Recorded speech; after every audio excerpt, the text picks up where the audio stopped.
myself a wine, cause now we're all alone. I've been waiting all night, so just let me hold you close to me. Cause I've been dying for you, girl, to make love to me. Girl, you make me feel real good. We can do it till we both wake up. Girl, you know I'm hooked on you. And this is what I'll do. Distinguished guests, ladies and gentlemen, welcome to tonight's event. The Black Impact Class of 2021 Awards. Big round of applause.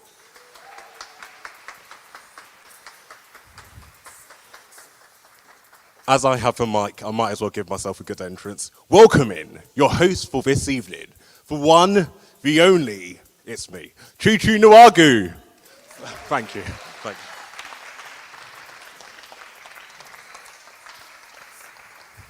Thank you, everyone. Thank you. I'd like to feed my ego every now and then. Can you see me? Oh, yeah, I'm on camera. How nice. Welcome, everyone, to tonight's event, the Black Impact Class of 2021 Awards. It's really great to have you all here with us, and we thank you for taking time out to be here tonight as well. Tonight is a night of celebration. Tonight is a night for us to remember what it is to be excellent, to be talented, to be young, to be gifted. In a time over the last 18 months where we have faced scrutiny in many different sectors, we have seen blackness challenged, whether in sports, whether in film, in TV, but also in society and real life as well. In a time where students have had to struggle to learn, to study in a different setting, in a different medium, but they've been successful, they've graduated, and they're here today as well. So it's a great opportunity for us to look back, to be thankful for what has gone past, but to also be thankful for what we have now, and also what will also come again in future.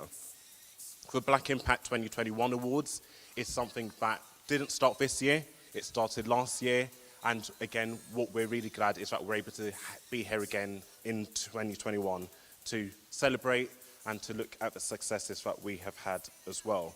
And hopefully Black Impact 2020, 2021 will be 2022, 2023, 2024 and onwards as well. Again, as I said, a massive welcome to you all as well. But again, we want to welcome, distinguish and some guests that we have here tonight as well. So as I say their name, please recognise them in the most appropriate way as well. So we'd like to welcome Lord Simon Woolley here as well.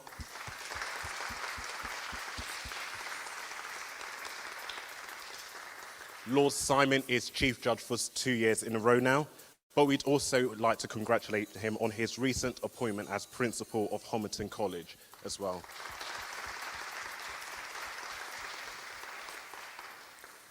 We'd also like to welcome Mr. Lee Jasper, former Deputy Mayor of London, here as well.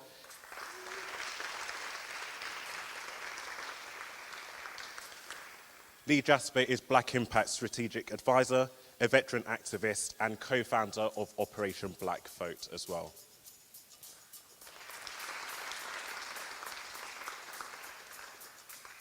We'd like to welcome Jake Ferguson.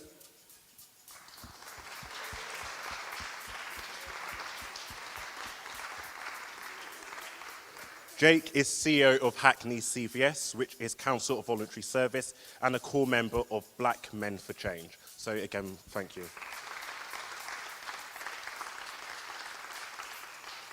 Jasmine Hines, who is representing the principal of the University of St Andrews. So welcome, Jasmine.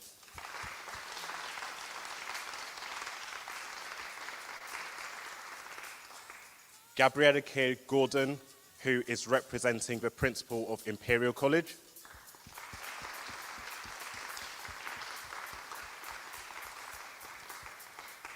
We are here in the University of Greenwich tonight, and again, it would be only right for us to thank all the staff of the University of Greenwich for their support as well.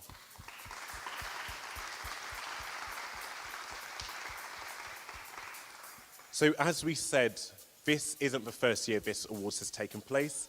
It took place last year, and we had our class of 2020. And we would like to recognise and celebrate our class of 2021, our class of 2020 finalists and winners as well. Big round of applause.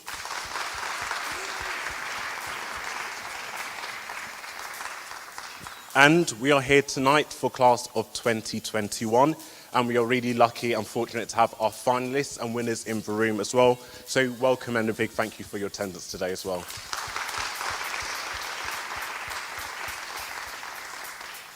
So some of you would have seen all of this, the decorations, the food boxes, the drinks, and people may think that it popped out of thin air.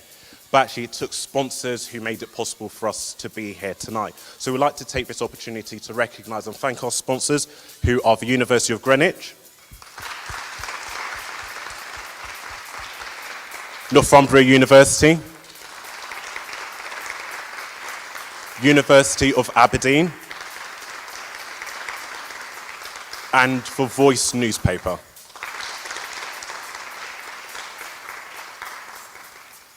So, as I said, this is the Black Impact Class of 2021 Awards.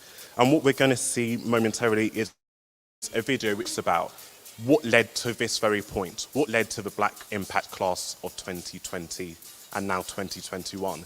Last year was a year for many people which shocked the world, which shaped lives, and actually in a time of all of that, in the midst of a global pandemic, we saw an uprising, we saw a resurgence, we saw a re-empowerment of what it means to be collective as black people, sadly through the death of George Floyd.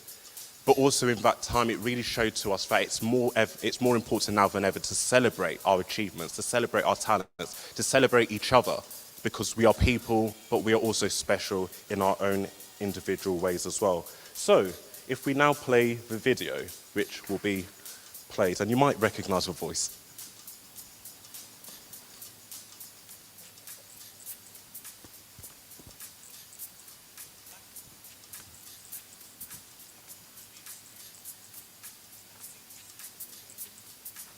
Hooray!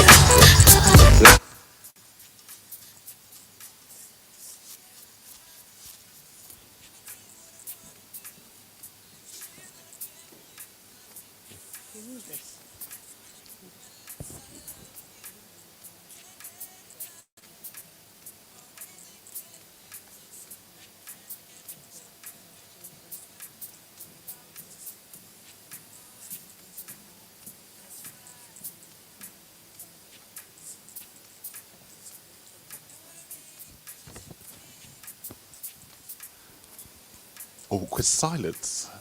How is everyone though? Good? Yeah? Oh, a bit more enthusiasm. How is everyone? Good, good. Your journeys were good? Fantastic. Again, as we said, thank you for coming. Is the audio ready? Yes. No? Okay, we'll keep going, Yeah, again, I always find it weird when I see myself up on the screen. But again, thank you for coming all again once, as I said today. And again, it's a real big opportunity for us. And what you'll see the theme of tonight is about celebration, but also about legacy. Building a legacy. Each and every person here, through the work you do, is a change maker. You're somebody who believes and strives to be better, but also it's about being better for yourself, but also creating a way for other people to be better as well. We live in a world and in a society that unfortunately for so many years has maybe hindered people through false narratives, through negative narratives, through false portrayals. But what we each realise that we have the power to be different. We have the power to be different in this world. We have the power to be different and change the lives of others. So many people wake up with dreams, ambitions. Well, each and every one of you, the winners from last year, the winners from this year, you realise that so many people's dreams and opportunities are tied into your blessings, are tied into your opportunities and tied into your dreams. How do we elevate ourselves? How do we empower ourselves to make sure that we can go out and open those doors of opportunities for others so they can get to somewhere and open those doors of opportunities for others?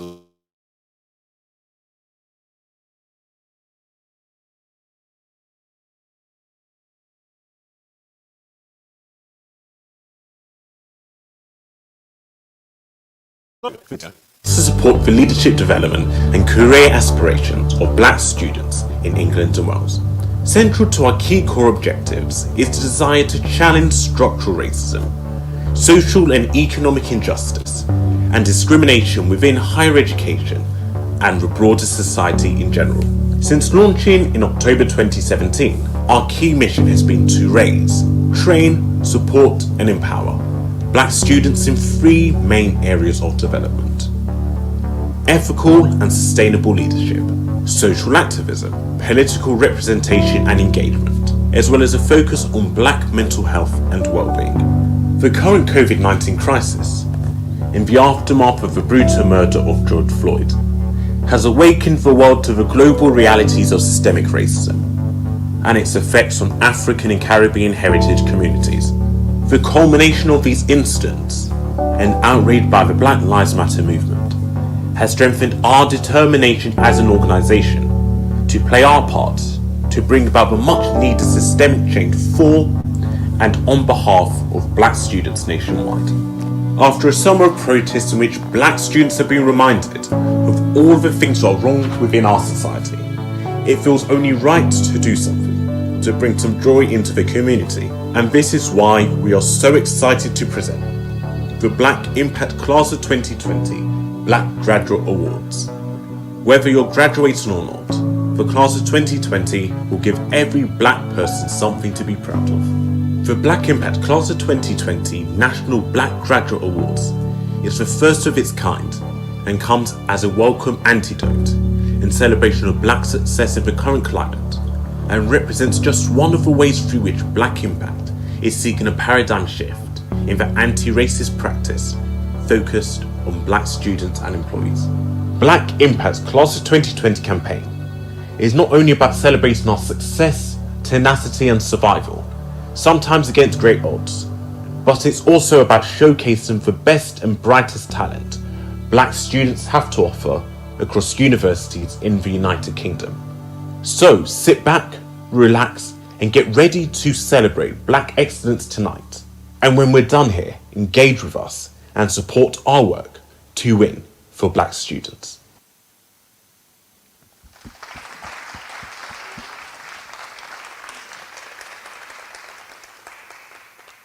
Again, that video says it all.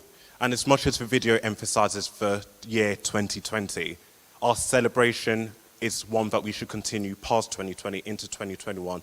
But even as we draw to the latter months of this year, going into 2022, how do we build on our achievements and our celebration as well? And it's not like us to single any individual out in particular, but I want you to understand these words I'm about to say and understand the significance of some of the titles attached to this name. We would like to recognize Dr. Leroy Logan, OBE.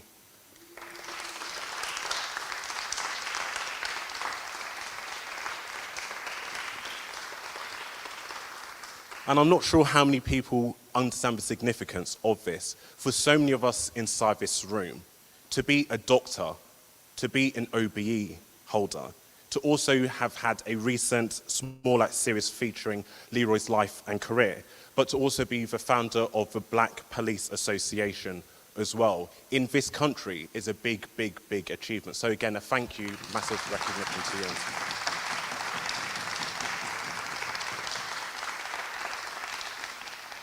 So this shows us, with all the people we have recognized today, aim high, believe it is possible. Don't let anyone tell you that it isn't. So, I am going to have a few-minute breather, and I am very fortunate to be welcoming the CEO of Black Impact, Miss C.Y. Achoga, to the stage to give us a welcome address.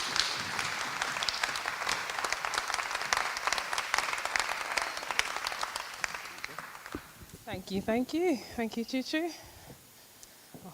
I cannot guarantee to crack any jokes, so whatever you get, just we go with it. Good evening, everyone. You're all looking so good. My goodness. I can almost cry for so many reasons, but thank you all for being here, and welcome to Black Impact Class of 2021 Awards Night.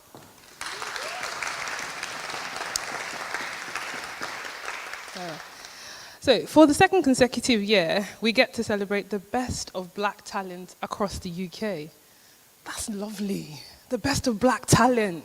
No one says that. Like, we don't get to hear that often. So it gives me so much joy. So I'm going to say it again. For the second consecutive year, we get to celebrate the best of black talent.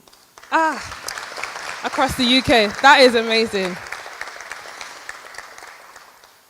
The primary goal for this year's Class of 2021 campaign is to build on the successes of Class of 2020 and to provide a tremendously unique and exciting opportunity for us all to become part of something dynamic and a high-profile event that will highlight and platform the excellence of African Caribbean students, as well as providing a national platform, a needed national platform for the brightest and best in our community.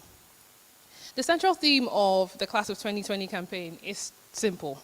It's to acknowledge the struggles, because believe me, it is a struggle to be a black student, to celebrate the successes, because we succeed when we go through what we go through, and to share the inspiring stories of one generation of black graduates to our community and to the world. And this evening presents us all with a great opportunity to celebrate the hard work, the dedication, the excellence of black graduates. Now, I said I could cry because 3.5 years ago, when Black Impact was founded, I did not see the possibility of tonight happening. It was very far from my mind. I didn't think it could happen. But you see, you never know what is waiting for you on the other side if you do not take a bold step of faith and trust the one who knows everything to guide you to it. The one who knows it all will be with you, and he will make you achieve more than you can imagine. Now, let me tell you a story of a woman. 11 years ago, a Benue woman, most of you do not know where Benue is, but just go with it for the purposes of this story, packed up her bags and left her Lagos home without so much as a goodbye to her friends and family. She got on a plane and she went 4,117 miles from home to a tiny island in the middle of nowhere. They call it the Indian Ocean, to start a life and to get a degree. The culture shock that hit her on arrival at the island was massive. She got stares from all that met her. Maybe because Mauritians had never seen black beauty, who knows, don't know, but they just looked at her. A few weeks later, she was joined by a group of 12 other international students, and they lived in the halls where were not really set up to receive them and their lifestyle. In fact, the society in general was not ready for them and had all sorts of rules and restrictions, driving home the overdependence on the bank of mom and dad in a faraway country. Well, those circumstances and more drew out the activist in her. Well, she quickly rallied round the other 12 students, maybe disciples, if you want to call it that, and she led the revolution in her flat that gave birth to the International Students Association, and she got elected the first president. Fancy. Now, that fancy title came with a lot of responsibility, though. Lobbying the university for formal recognition was the very first hurdle, but, well, several meetings later, she overcame it. The next thing was to get the government of Mauritius on side. In hindsight, I can tell you for free that that young lady wondered how she dared to think of such things. But anyway, several meetings later, with the Minister of Tertiary Education, the Minister of Foreign Affairs, some major bank and corporate CEOs as allies, international students were given the legal rights to work in Mauritius, and the dependence of on Bank of Mom and Dad was broken forever.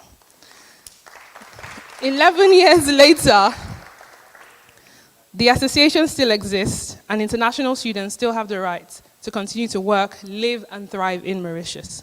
Now, one would imagine that after all of that, this young lady would just chill. And for a year, she did chill, but only while obtaining a law degree in Oxford. I can tell you that the only chilling thing that was happening about that experience in Oxford was freezing in the library during all-night study. Nothing more. Now, the Oxford chapter closed, and the North became home, which would then become where she would smash a glass ceiling to become.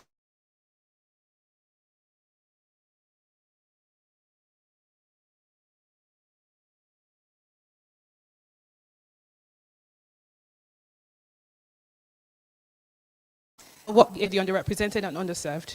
She became a trailblazer for so many other black students, and all those experiences have come together as the building blocks for what you see here tonight. You see, friends, that young lady is me.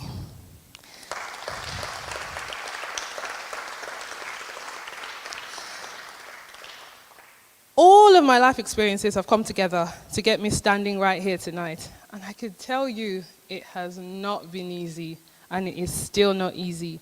But why am I sharing this tonight? Because I want to encourage every single finalist and winner from 2020 and 2021 to know that nothing you go through is a waste. Every experience forms the ingredients that you need to become, and nothing is ever wasted. So as we celebrate you in what has been a rather rough year, I want you all to look forward to better days ahead, and do not forget the days of small beginnings, because it will begin, but oftentimes small. In a year that African and Caribbean students have and are still facing incredibly difficult times, the team and I have continued to work hard to make a real difference to their lives, in addition to changing the perspective of wider society, of the talent base, excellence, and shared dynamism within our community. This evening will give the team and I a chance to share the growth of Black Impact, what we've recorded in the last year, through the launch and unveiling of some exciting new initiatives, and tell you about our plans for the future. I'm really, truly humbled by your presence here tonight. Uncle Simon knows this very well, but I'll talk about that later. And extremely grateful to all of our sponsors, all of our local and national network partners and supporters for believing in the vision and for strengthening our hand to keep this campaign going for a second year. Sometimes it's very hard to convince people of the vision that you can see when there's nothing in your hand to show for it. So I want to thank everyone, you all know yourselves, but now it's not the time, for sticking it with me and the team and for helping us to get to this point. This year, the standard of nominations has continued to be impressive, so I want to thank everyone for taking time to put them together. And I'm looking forward to celebrating with the winners tonight, whoever you are. I'm just going to pretend like I don't know. And as I said earlier, in 2017 when Black Impact was launched, I did not see this happening. But to fulfill our vision to become the national organization that effectively represents and supports the interests of Black students and youth across the UK, I'm personally proud to be leading this organization to the future. And I am counting on your continued support. So on behalf of everyone at Black Impact, I welcome you all here tonight, and I hope that you enjoy this evening. Thank you.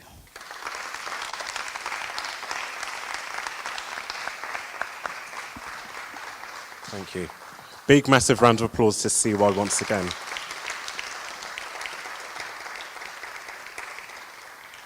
I want to do 3 things right now, and it's not scripted. The first is, we understand in the society we're in, as much as everyone talks about privilege, being a woman in this society that has been built on the back of men and patriarchy is incredibly hard. So can we give a big round of applause to all the women who have sacrificed for us to be here today?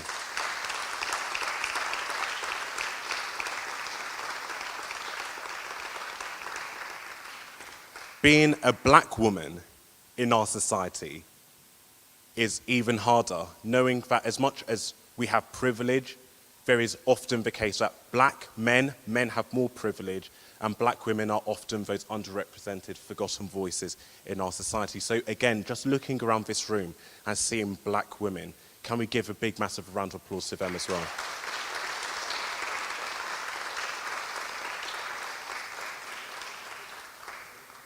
But for every Black woman who has also gone ahead to chase after their dream, to chase after a reality, a success, a future for them, for the CYs who've taken opportunities in this society, even sometimes when doors have been shut to them, where things have been hard for them, it could have been very easy for them to walk away. But they used their pain, they used their struggle to elevate others and to create a platform such as Black Impact. So big round of applause to every Black woman and every Black entrepreneur as well.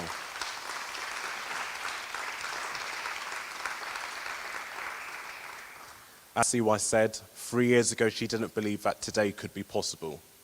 So for everybody who is in this room who has a dream, it may start small, but understand the future is your oyster and you can do anything that you put your mind to as well. So yeah. So we're now going to move on to the awards, which we are here for tonight. And the first block of awards that we have tonight are the Social Activist Award and the Sportsperson Award as well. So I would like to invite to the stage Rosie Feen from the University of Greenwich to present the Social Activist Award, and invite Asaro Otobo and one of this year's judges to present the Sportsperson Award. So if you...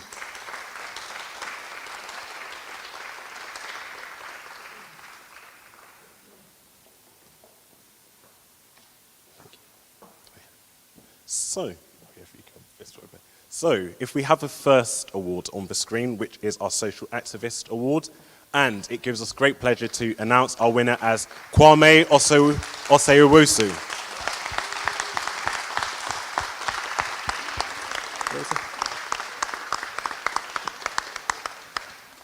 Award? Oh, just behind you. Right, go. And then, yeah.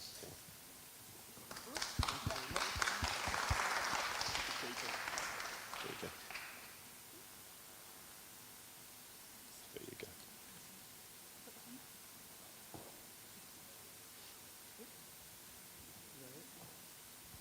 Oh, the other way around.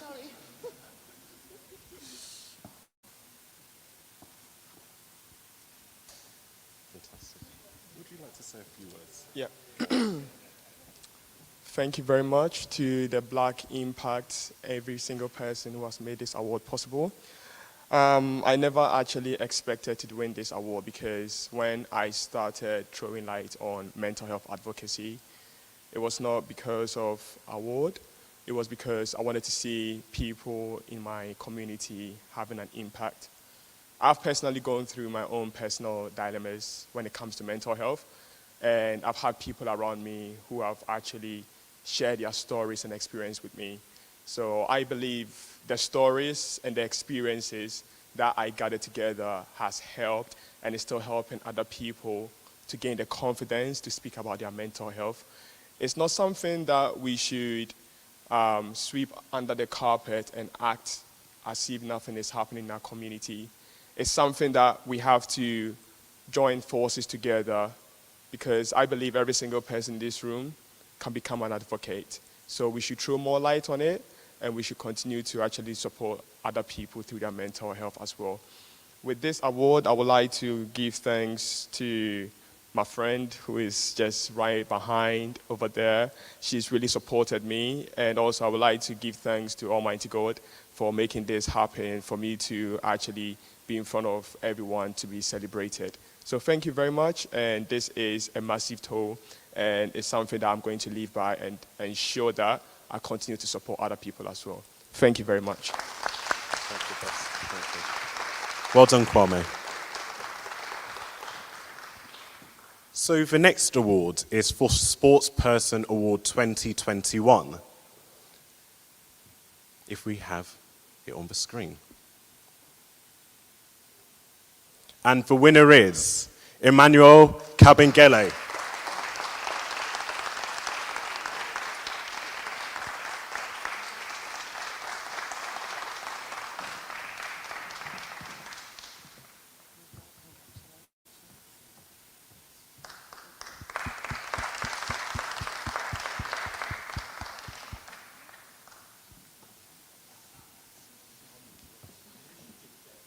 There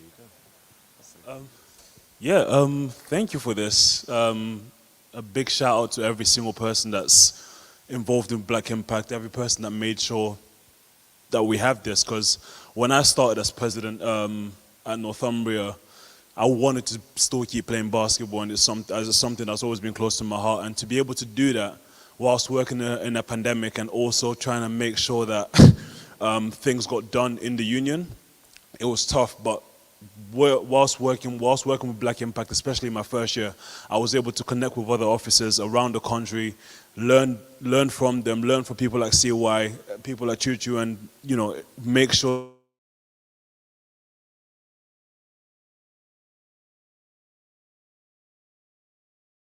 was also behind me, whilst playing basketball, whilst also leading a union. So yeah, I'm very happy. Thank you guys.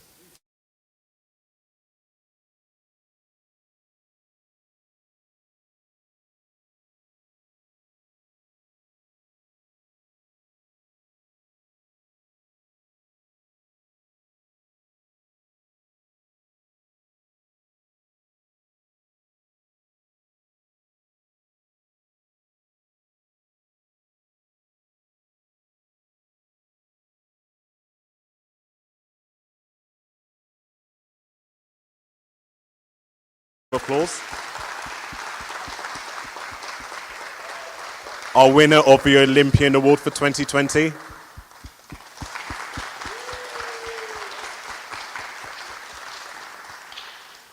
And our Entrepreneur Award for 2020.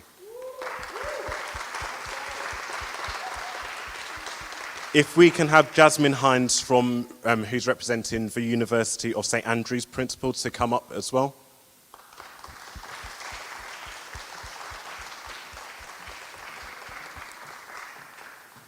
And we're not going to just give you a round of applause. We really feel it's important for, as much as you received your accolades last year, to give you a sash as well, to show that you are a winner. So if you come up, Jasmine will give you your sashes. Don't be shy.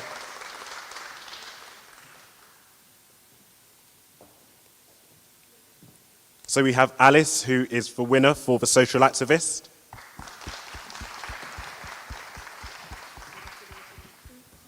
We have Vincent, who's the winner of our Olympian Award. Vincent? Oh, yeah. Yeah. And we have Abigail, who was the winner of a Black Entrepreneur Award.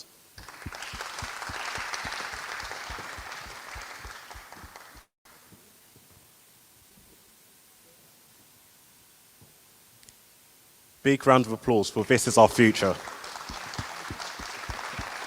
Well done, everyone. Yeah, you can go back to your seats. Fantastic.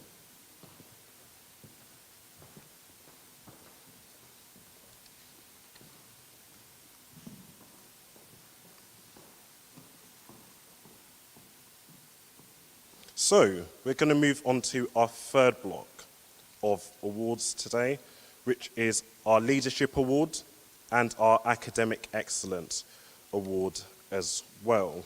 So if I can invite to the stage Jake Ferguson, CEO of Hackney CVS, to present the Leadership Award, and invite Gabriella Kerr-Gordon, representing Imperial College President, to represent the Academic Excellence Award.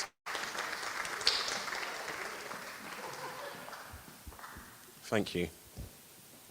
So, we'll start with the Leadership Award.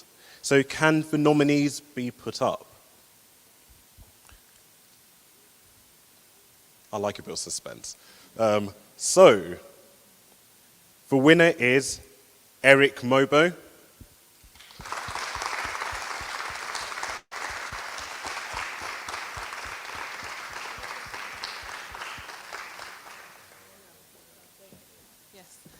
Okay, my name's not Eric, obviously.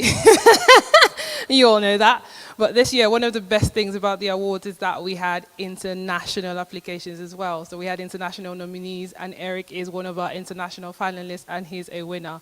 So I will be receiving the award on Eric's behalf and making sure. Eric, I know you're watching, so congratulations. Well done, Eric. Well, yeah, make believe Eric for the night. And let me give you your sash. All right. Nobody goes home without a sash. No, absolutely not. So go. I will fully represent. Thank you. And I'm sure Eric is proud, but we will be releasing his thank you message in due course. Thank you. Well done to Eric once again. And the Academic Excellence Award, if we can have the nominees for that. Again, academic excellence is one of those things which, in a period like this, in a season like this, studying has not been easy for all students at all. So again, academic excellence is a student who has gone above and beyond to fight and to strive. And again, all students need massive recognition during this time as well. So, the winner is Joyce.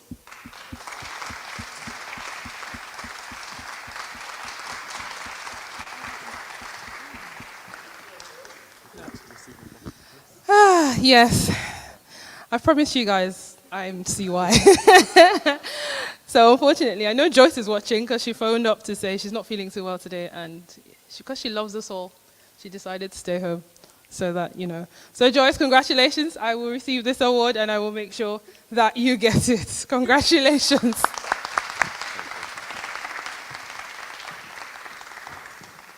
thank you to, Jake and Gabrielle as well. Thank you.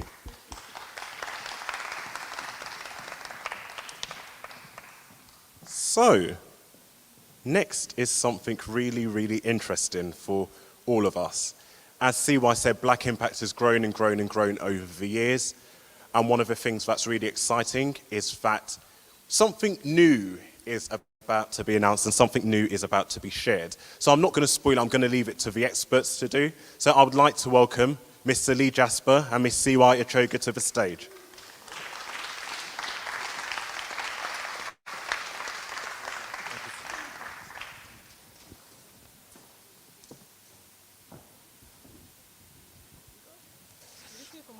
Okay, good evening all.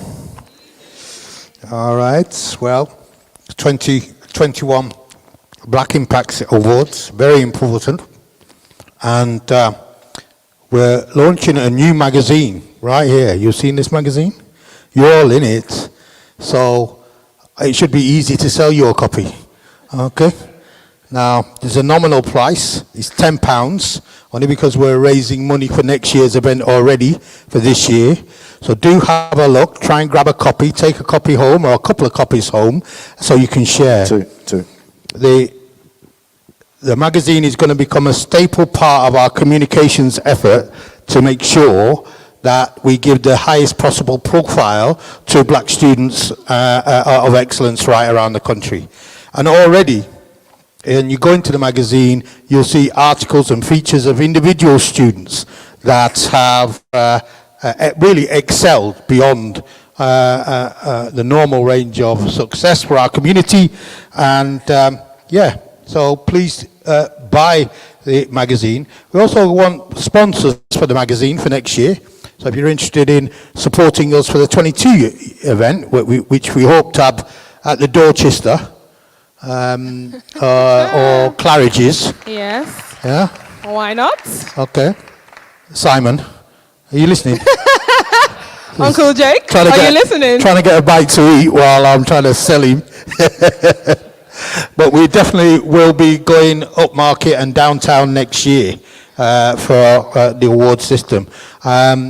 I just got to say, for Greenwich University, this is a beautiful venue, don't you think so? Yeah. Yeah, in this range of the hall. In Greenwich. So let's give them a round of applause. Yeah. And we know that Greenwich University has been very, very strong in supporting this event, very strong.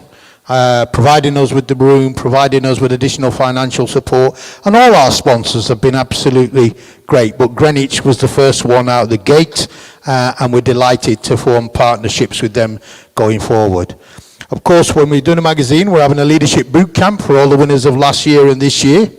So I'll be calling on various members of these tables to come and share your wit and wisdom with the assembled Generation Z, who are the prime ministers and presidents and CEOs and leading Nobel Prize winners of the future. And we want to make sure that they get a great start by having a leadership boot camp, which will be here over 3 days, starting on the 5th of September, 2nd of September, to the 5th of September. And then throughout the year, we'll have more leadership events, where we'll take you to the House of Lords, where Mr. Woolley will show you the robes and ermine and the corridors of power, as well as arranging other real first-class opportunities for the winners last year and this year, to introduce to new people, new networks, make connections, and have their excellence highlighted. So it's always a delight to be here and celebrate our black success. Hands up who's buying a magazine, just let me see. Can you let me know if you're going to buy a magazine, and we can get around and make sure, all right, the people who have not got their hands up, they'll see me later. But thank you so much for spending the time on a very busy Saturday. And we've just noticed, haven't we, this is the first party Saturday after lockdown. So we were heading to Greenwich and everybody else was heading the other way for various London festivals. But nevertheless, I think it's a beautiful venue. It's a fantastic event. You're here at the very beginning of something that has become an institution. buy the magazine and support Black Impact. Thank you very much. Thank you.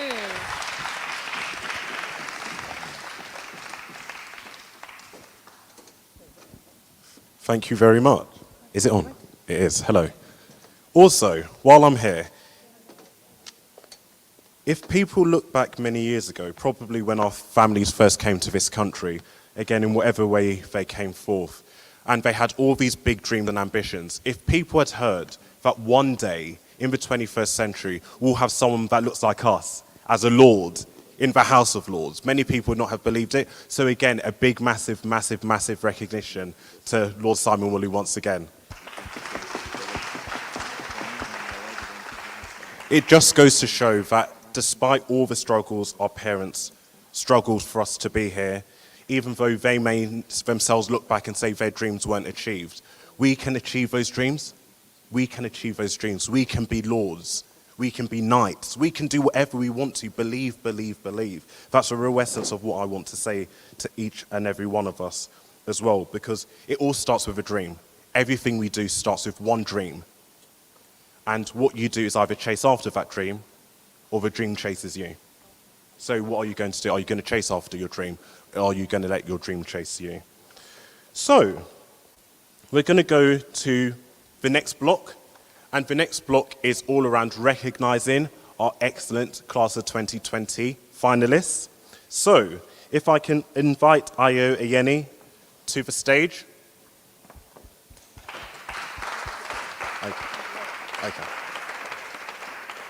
Okay. So, Ayo isn't here yet, which is fine, we shall make it work. So, we are going to then go to the next part. Yemi, you're up to do this on behalf of Ayo. Thank you. Yes, welcome Yemi. You were a judge for this group last year. Big round of applause for Yemi, please. And can we also, I like the drip and the Nigerian badge. Yes, brother, yes.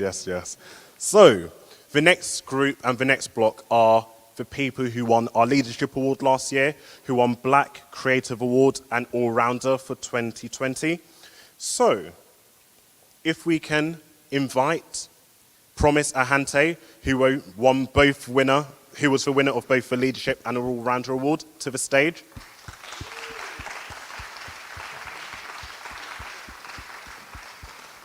Two awards, so greedy, but well done. Yeah, just one sash. Oh yeah, actually, take 2 sashes. Come on stage. And yeah, the other sash as well.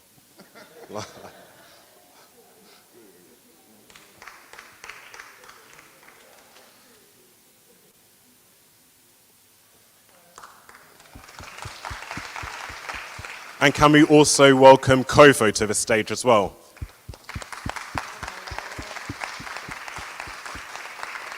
Who won our Black Creative Award 2020.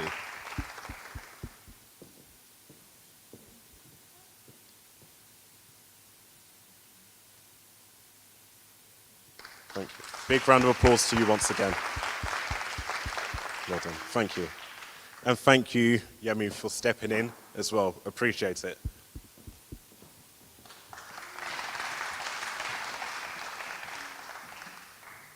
So, next, again, as we keep saying, is a night of excitement. So, I would like to welcome 2 people to the stage who would join me, as you've heard enough of my voice to last you a lifetime. But I would like to invite Somto Elua and Miss C.Y. Achoga to the stage as we announce something really exciting and special.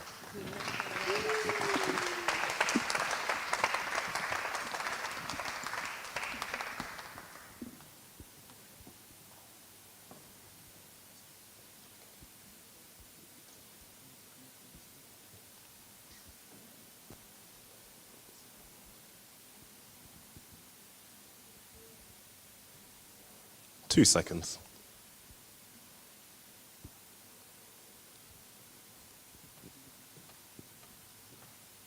Madam C.Y. Stop it. Stop it. don't know how to feel when people say madam to me. Like me?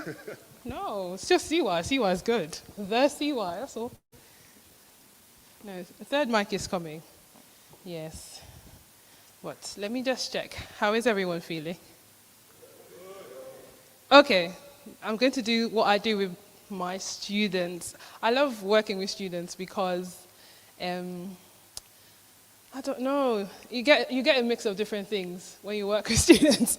I walked into a room where it was an engineering class, and it was all men. And I was there to talk to them about students' unions and why they should get engaged. And I walked in and I was like, woo, it was a lot.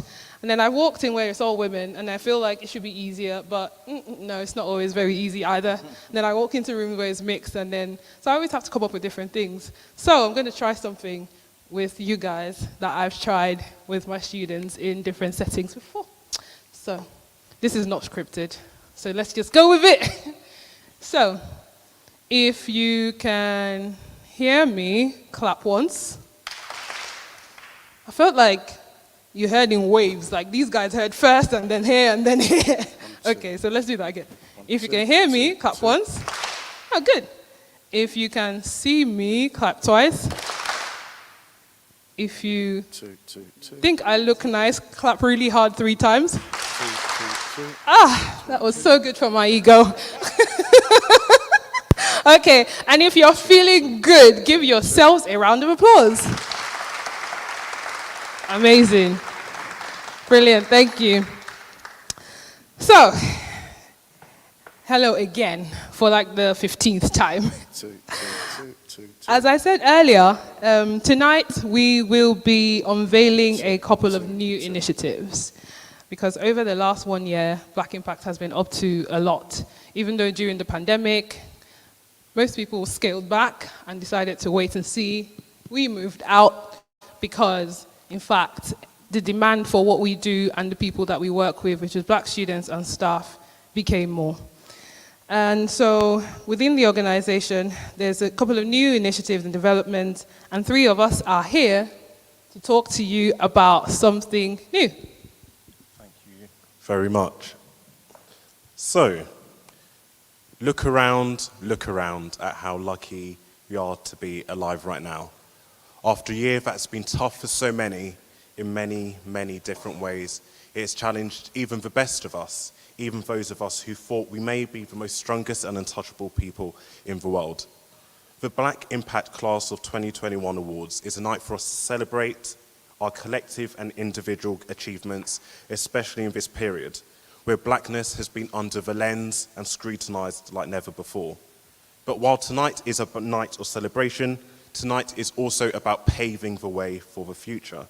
It's about paving the way for those that come after us, but also remembering those who have shielded the burden till this very day for us to be here celebrating tonight and in this way.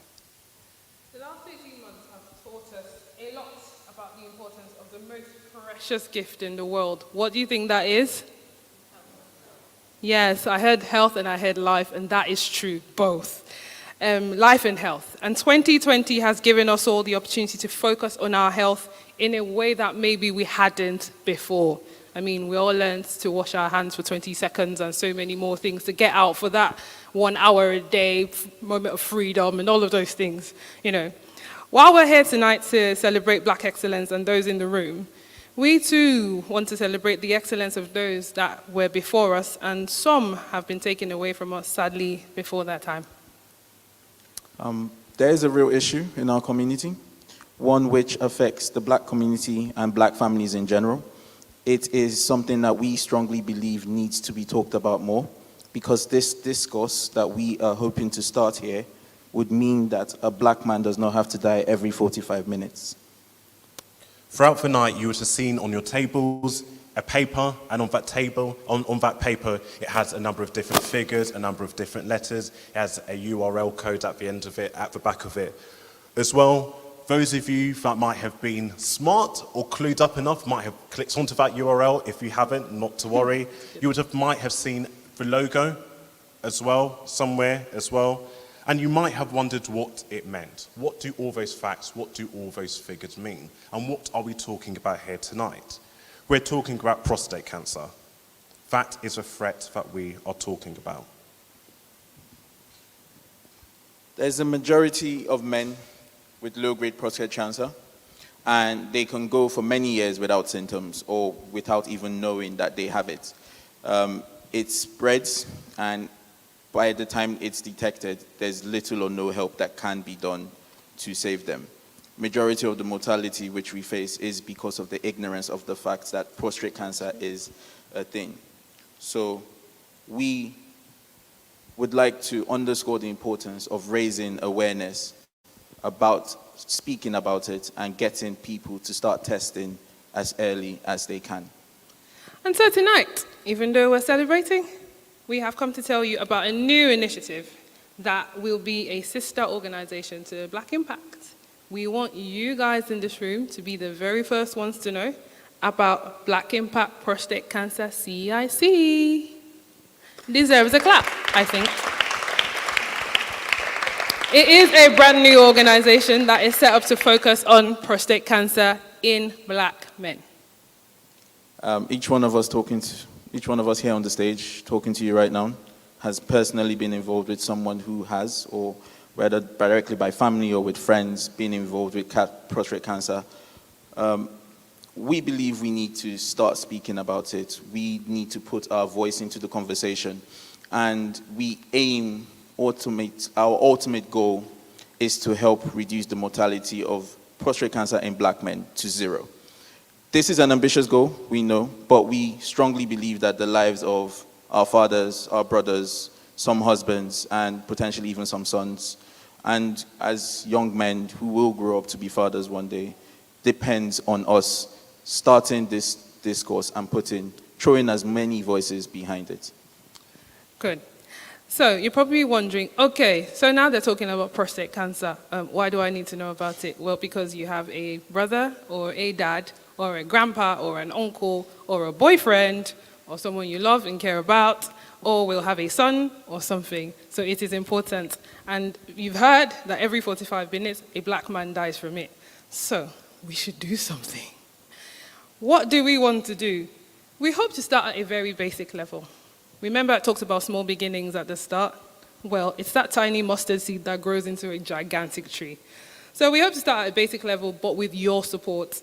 You might have seen the word ease on that paper on your table tonight and wondered what ease is about.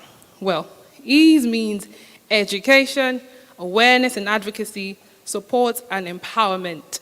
It is our easy, pun intended, way of helping us all remember how we intend to tackle this issue and make a difference. So the first part of that easy pun is education. And education is such a key thing. Ignorance is the reason why the mortality rate is so low. Prostate cancer is one of the most common forms of cancer in men in the UK in general. 1 in 8 men in general is going to have prostate cancer. 1 in 4 Black men is going to have prostate cancer. You would think that these kind of stats would be alarming and everyone would be talking about it, but probably today will be the first time some people in this room have heard about it, and that's not a bad thing, because there was a survey that was conducted, 20,000 men, 88% of them didn't even know what the prostate was. 92% of them, who were Black men in that survey, didn't even know that they were at risk or they had higher risk factors than their white or other racial counterparts. Nobody knows why the Black men have higher risk factors, and these are the sorts of things that we hope that in throwing voices and potentially support behind it, it's no longer we don't know, it's now we know. And to put it in the best way possible, our people will stop perishing from lack of knowledge. Absolutely. So when you get that knowledge, after you receive knowledge through education and information, we want people to be able to take decisive action. We know that early detection can save lives through yearly PSA tests to identify prostate cancer early and take any necessary action. We want to raise awareness that encourages action in Black men and in their families about prostate cancer. Now, I've got a dad, 3 brothers, my mom. So I'm surrounded by men. I've got loads of cousins that are guys. So when I was growing up, I was told I was a tomboy. Not surprisingly so, I was surrounded by men.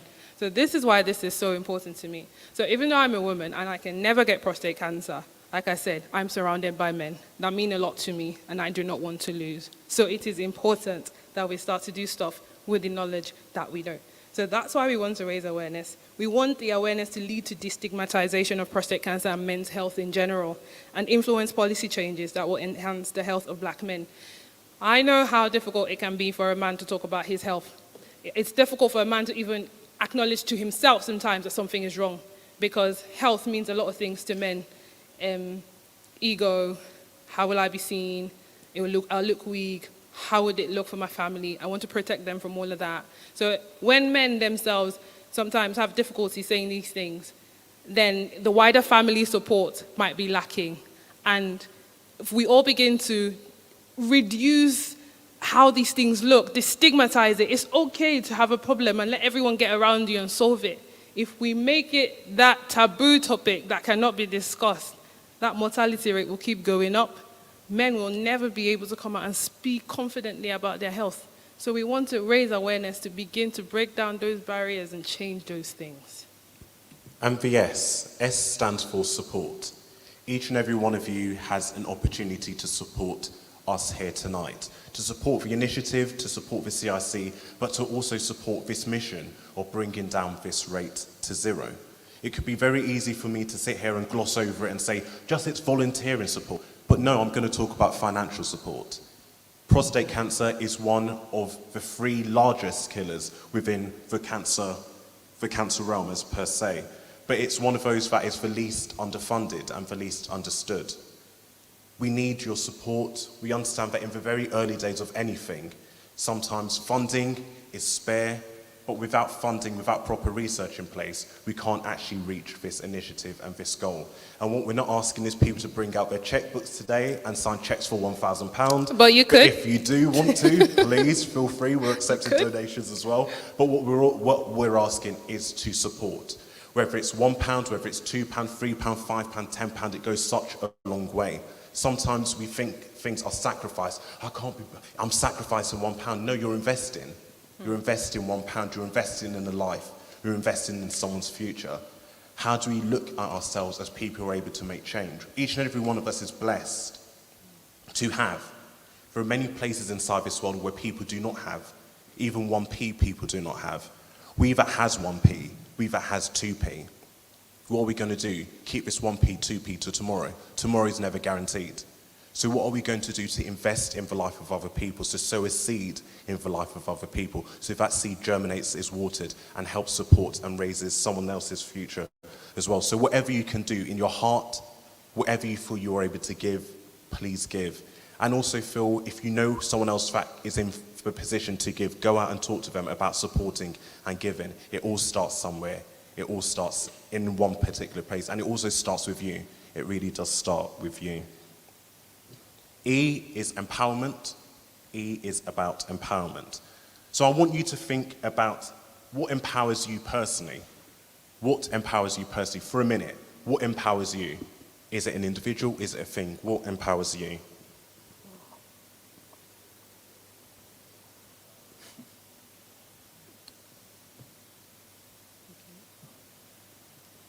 We want to empower black men and black families by establishing a strong network and a strong community. Starting with all of you here right now and in this place, to encourage the conversation around not only physical health and well-being, but also mental health. Someone spoke about mental health earlier. It's so important, but also a topic in our community that we don't speak about. Whether we're empowering each other through going for treatment, for those who have lost loved ones, for those who are apprehensive about getting their PSA tested, we want to empower every single person affected by prostate cancer. Empowerment is at the heart of black activism, and it doesn't stop when we come to talking about our health. Empowerment through our community will provide emotional support for those who are affected by this cancer, through their experiences of those who have fought and won the battle against prostate cancer and who are undergoing treatment for it. But also for those who haven't won the battle. Even though they haven't won the battle doesn't mean the battle can't be won. How do we empower people to see that, yes, we can overcome, as someone said earlier as well? Good. So, you've heard everyone say ease. Okay, we're going to do that again. Everyone say ease. Brilliant. So you just heard about ease. I'm going to test you like a teacher. What does E stand for? The first E? Amazing. What does A stand for? What does A stand for? I'm hearing all kinds of A's. Okay, so we'll do it from top. What does E stand for? Brilliant, we got that one. What does A stand for? Okay, if you think it's awareness, put your hand up. Okay, if you think it's action, put your hand up. Just because I heard action. Oh no, you can't think it's both. So those who said awareness, you are correct. Give yourselves a round of applause. Now, what does S stand for? Awesome. And what does the last E stand for? Awesome. Please give yourselves a round of applause. Now we know that you will never forget ease, hopefully. Why are we talking about this here tonight? Because it's a night to be celebrating, right? Yeah, so we're like, oh, why are they talking about this kind of sad stuff right now? But, well, it may seem out of place to discuss such a hard-hitting issue here tonight. Because, of course, it's a night of celebration. But we must revisit one of Black Impact's foundational goals, which is to advance the cause for Black students and youth, and to be the bridge between them and opportunities. So whilst Black Impact is doing all it can for students, we remember that our students belong to families, and we know the importance of the family unit and the effects that prostate cancer has and can have on family life.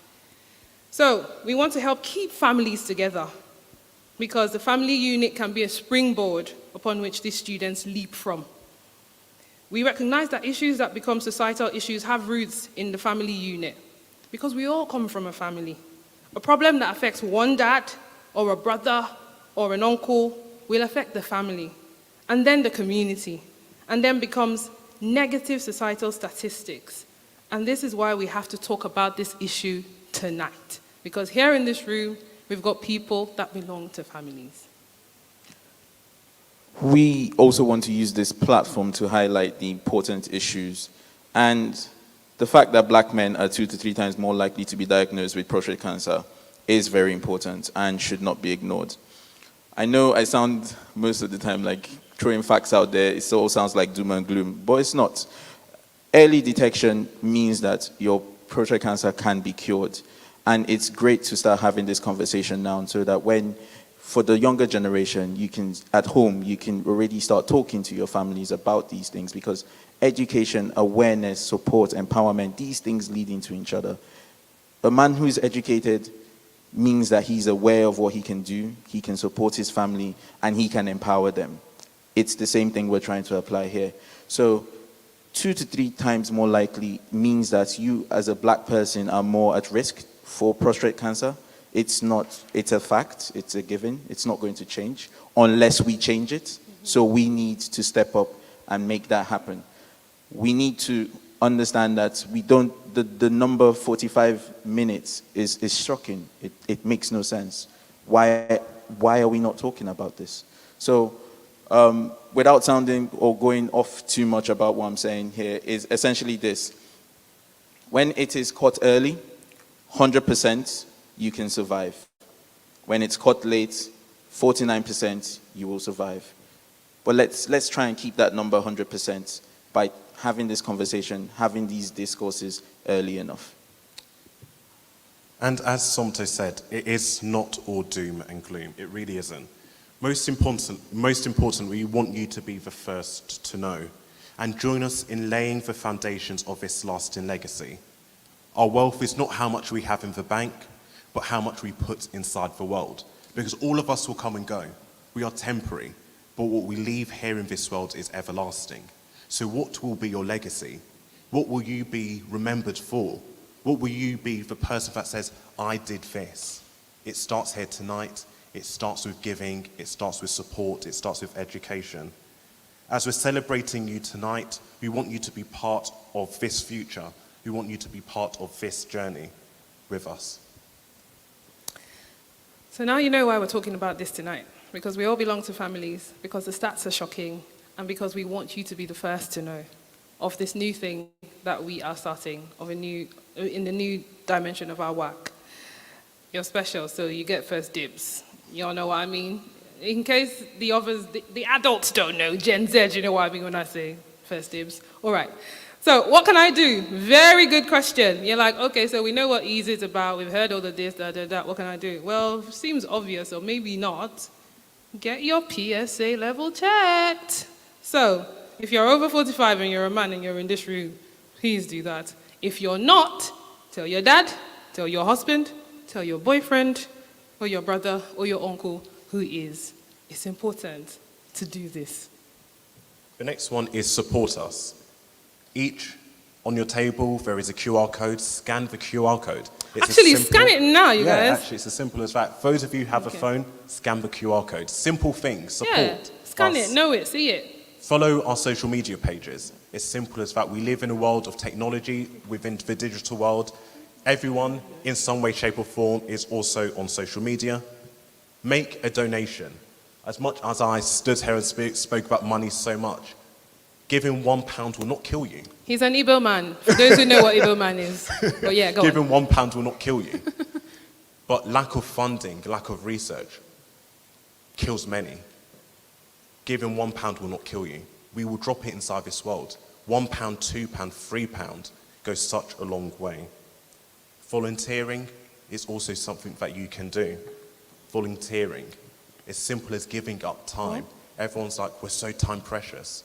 But an hour, 30 minutes, 15 minutes, 5 minutes just to share a post on social media, it goes such a long way. Join our campaign for Prostate Cancer Month, which will be happening in September.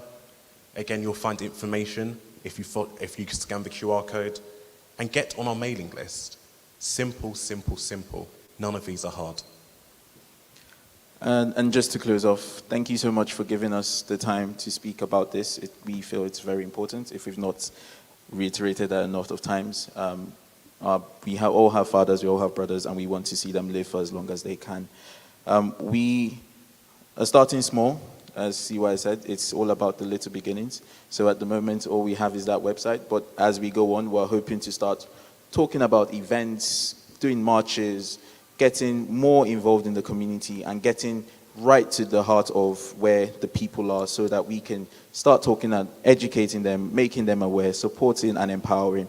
The ultimate dream is to be able for a black man to walk into a community and there is a CIC or there's a prostate cancer place where he can go in and he can talk and he knows that he's supported and he is heard and he has people who understand what he's going through.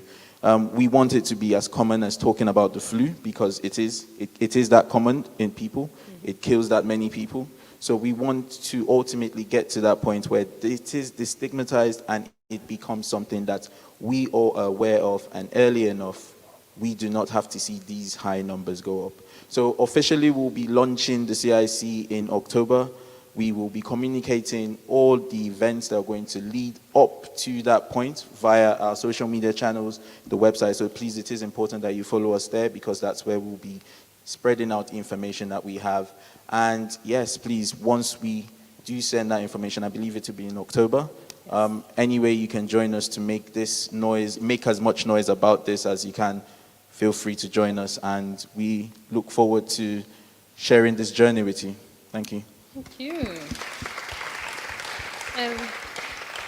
Before we get off the stage, the launch will be happening in October during Black History Month, as Somto just said. But before then, we need people to, apart from your money, we need you to volunteer. We need you to follow us on social media so you know what we're doing. Gen Z and the rest of us, follow on social media.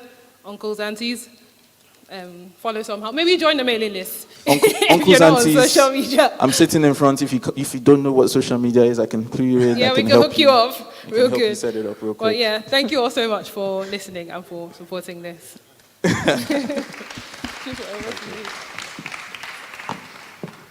Yes, so thank you very much. And again, as people went and said, it's not all doom and gloom. Someone once said to me, I was at an awards ceremony, funny enough, and someone said, you know, the greatest dreams and the greatest stories are in the graveyard. And I was like, how? But I'm going to challenge it. The greatest dreams and the greatest stories are in this room here tonight. They're literally in this room here tonight. We have the greatest stories. We have the greatest dreams. How do we make sure that our dreams and our stories are elevated? How do we take our dreams and stories out into the streets, out into our homes and our workplaces and our communities? How do we make sure our dreams and our stories are here and build a legacy and have an impact as well? So we've been celebrating individuals, but I want us to celebrate something that is untangible, that we do not see, but we feel every single day. Can we give a big, massive round of applause for life?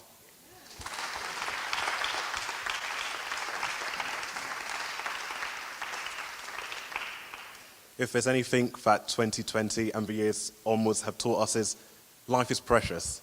Life is precious. Many of us will wake up, oh God, not this day. There are many people that aren't here. We are the lucky few. Look around at how lucky we are to be alive right now. So, talking about luck, we are moving on to our next section, which is the next block of awards. So I would like to invite Somto Eluwa to present the Innovator Award. And I would like to invite Lord Simon Woolley to present the All-Rounder Award as well.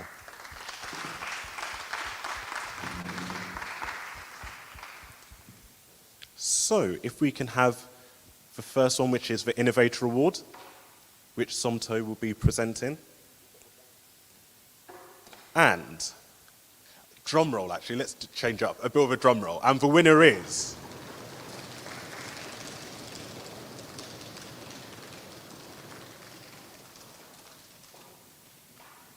Arnold.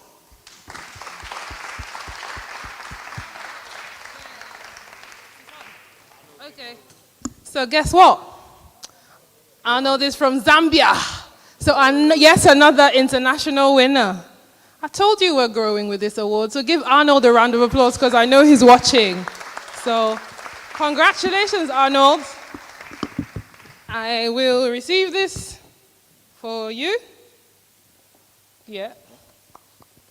No, I don't have to wear it again. I know you're going to make me do this. Okay. All right. Make believe Arnold. Yes. Congrats, Arnold, on your award. Thank you. Oh, sorry. And next we have All-Rounder Award, which Lord Simon Woolley will be presenting. So if we can have graphics for that up. Fantastic. So, the winner is, I'm sure you can all guess, Louisa Patterson Brown.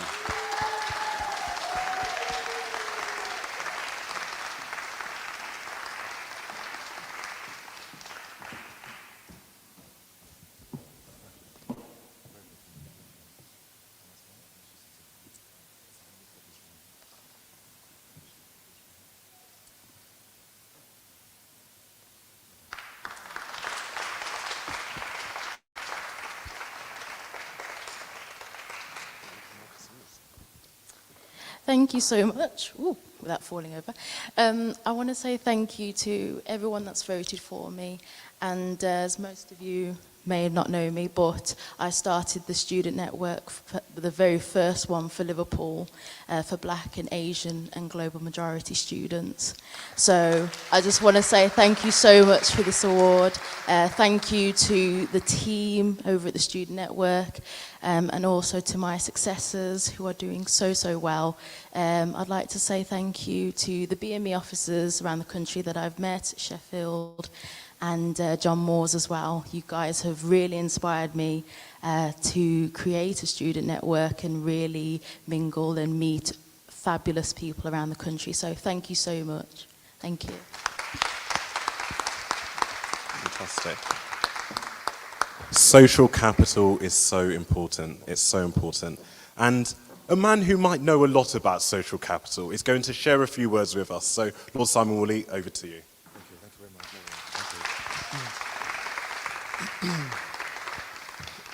Thank you very much. And I want to thank you all for taking time out to celebrate Black success.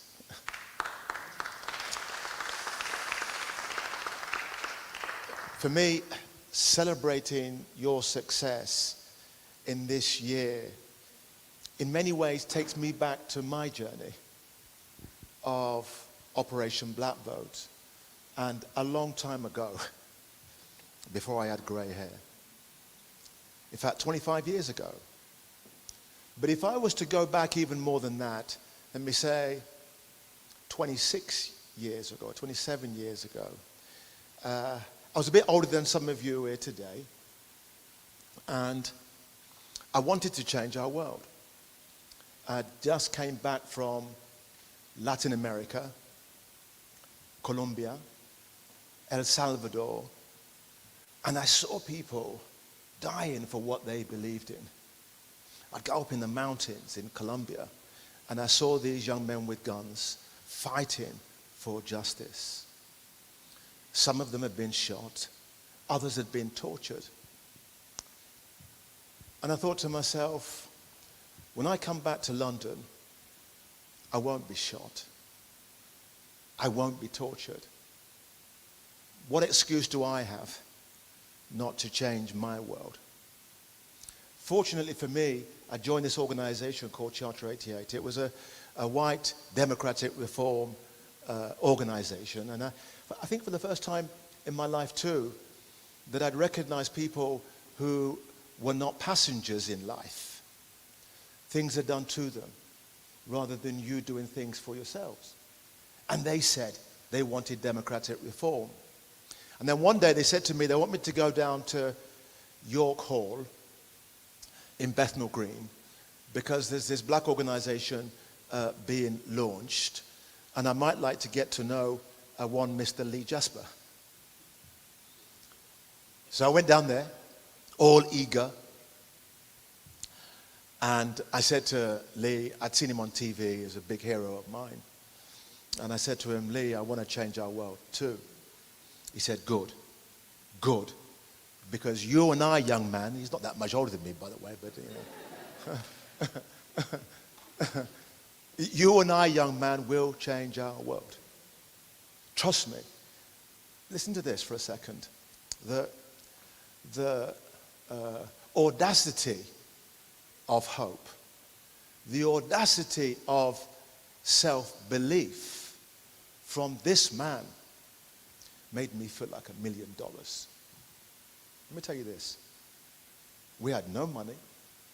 We had no money anytime soon. And yet, we aimed high. We aimed so high that it became contagious. People wanted to be around us because they saw this movement. You know, back in the 90s, during the first election campaign of Tony Blair, Operation Black Vote burst on the stage. We called activists in. We called the creatives in. We had this guy called John Daniels and Robinson. Who was the other guy? Trevor Robinson. Anyway, we were offered by this big agency like 30 grand to do Operation Black Vote's advertising. These two black guys said, we haven't got no money, but we've got big hearts. Jasper said, they're our guys. John Daniels said, I need to get 1 million black people frightened the living daylights out of national politicians. So you know what he did? We had these posters, 40-foot posters, all around London. And it said, imagine if 1 million black people call up Tony Blair, call up John Major, he called himself the Brixton Boy. John Daniels said, call the Brixton Boy and tell him what you think. We put their phone numbers on these posters. Let them know what you think. They had to shut it down. Black people cussing John Major. I'll tell you, Brixton Boy. Oh my days, there were heady days, heady days. No money time soon. You know what we had? I'll tell you what we had. It's and I show it to a lot of people. Can you give me your sheet, please? A sheet. That one, yeah. That one. Give me that one. You had. No, that one. Yeah. Let me tell you what we had. Now think about this for a second. And think about this long and hard, because this is really important. Back in the late 90s, when this guy said to me, we're going to change our world, this is what we had. See that? It's a blank sheet. Blank. When you've got a blank sheet, Jasper said, start filling it in. Think bold. Think brave. Think of anything you want to change our world. No restrictions. Only your own imagination. And boy, did we think. We said, we made it our starting point, our mantra, that we're not asking for justice. We're not asking for equality. We'll use our democratic right to demand it. And by the way, if we register to vote, if we vote, you have no choice but to come to the table. They were calling our office, Lee will tell you, they were falling over themselves. Not, my brother, because they love black people, but we were voting. And we had the numbers in the marginal seats. I'm in my office. Lee Jasper was in Elephant and Castle. I was over in North London. One day we get a call. One of our volunteers, raw volunteers, none of us were paid. They said, Jack Straw's on the phone. Jack Straw was the Shadow Home Secretary. Take the call from Jack Straw's office. I pick up the phone, Mr. Jack Straw here. I'm saying to the guy, Jack Straw's on the phone. Wants to speak to me. Jack Straw said, Simon, can you convene a meeting at the 1990 Trust with Lee Jasper? I've got something to say. I said, what do you want to say, Mr. Straw? He said, I want to announce, if black people vote for me, if black people vote for us, we will give black people a public inquiry to the death of Stephen Lawrence. Am I right or wrongly? We called the press conference and he stated it, and he delivered it. The power we have, if we but realize it, if we acknowledge it and run with it. When we started, there were 4 black, Asian, and minority ethnic MPs. Now they're over 60. They're not all good, by the way, but anyway. That's another story for another night. But tonight is about you. Oh my gosh. Let me say, I want Lee to come up with this in a second, because you see this brother, he spent most of his adult life nurturing young talent like you. That most people that have done what Lee has done would be said, enough, I'm done. 35 years in the struggle, front line, being battered, get back up. It's time for a rest. No, because of you, because of CY. He called me up and he said, you've got to help this sister because she's the next generation. We are succession planning. And she's brilliant. I said, Lee, but no buts, Wally, no buts. You forget the lordship with me. You support their sister. That's right. And you, brother, we've been nurturing talent in politics, in the magistrate courts, as school governors, as city mayors. We're now doing it for business too. Pathway to boardroom. FTSE 100. We do it because of you. Let me say this. There'll be people that will tell you, my sister, you have a winner's badge on. Lee told me, academically you're brilliant. Just like straight A's, just like phenomenal. Trust me, people will still tell you you're not good enough. You need more training. You need to go to the back of the queue, get mentored this or that. I'm here to tell you no. You are a leader now. Not tomorrow, not next week, right now. You've got to own it. like we did and run with it. Sew a golden thread to all your other brothers and sisters. Watch each other's backs. That's what we did. That's what we've been doing. We're getting a bit old now. We might have to slow down a bit. He says, starting a job at Homerton at Cambridge University. But it's your time. You hear what I'm saying? It's your time. And all we want you to do is to believe in yourself, to be fantastically ambitious, because when you are, it's not just about you. It's about us. And you will inspire, you will encourage, you will change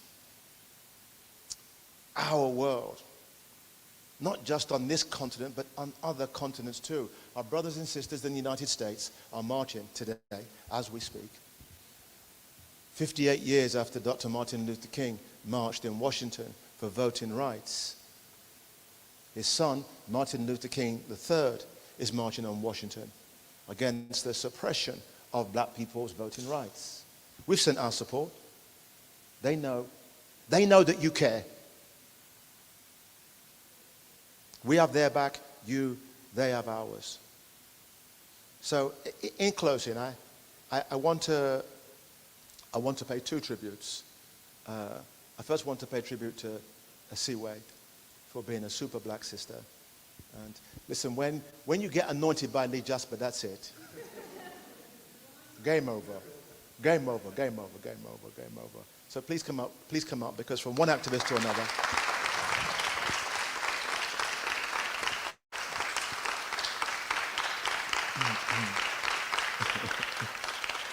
See, super sister. Super sister. It's never a walk in the park. You will get knocked down. You will. That's part of the course. But within an instant, you'll jump back up. You'll dust yourself down and keep in your lane to great success. Give a round of applause, my sister. Thank you. And the other person I want to thank is the super brother. The super brother who told me that I could be. A kid from a council estate who I left school with no O levels, no A levels. And now I'm a lord of the realm. In part because he believed in me. And he's been doing it 4 decades. I can get the award because of what he's done for us. He said, look, don't worry about me. He's been at the front line, and they say, well, we can't give it to him, but we can give it to me. But it's not about me, it's about us. Come on, for my super brother, Lee, come.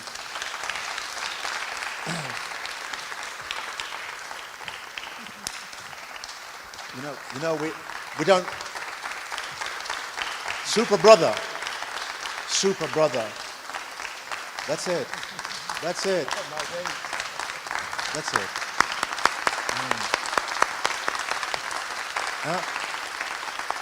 Super brother doesn't stop.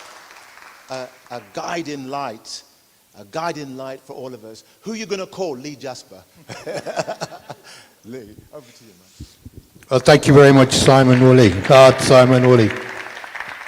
And I remember when I first saw him sitting at some lonely desk in Charter 88, surrounded by lots of middle-class white people who wanted constitutional reform. I said to him, what are you doing in here? He said, I'm a volunteer. Industrial Mancunian language. I asked him what he was doing there.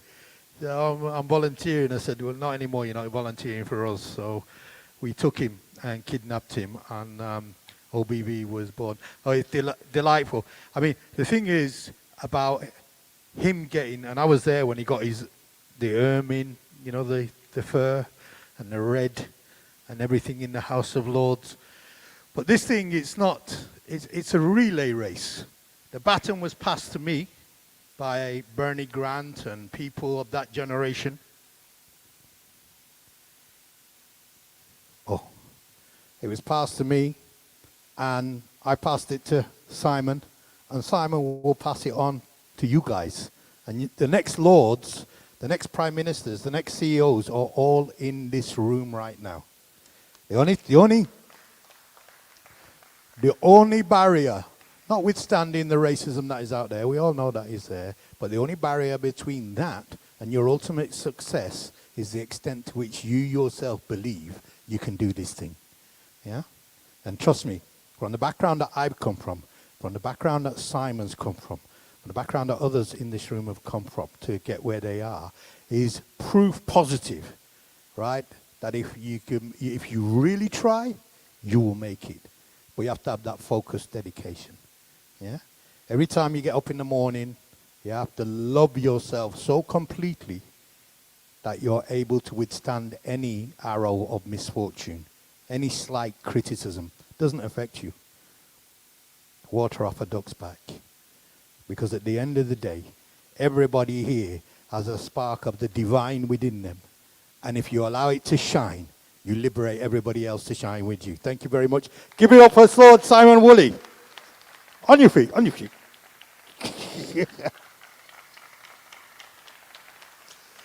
Okay.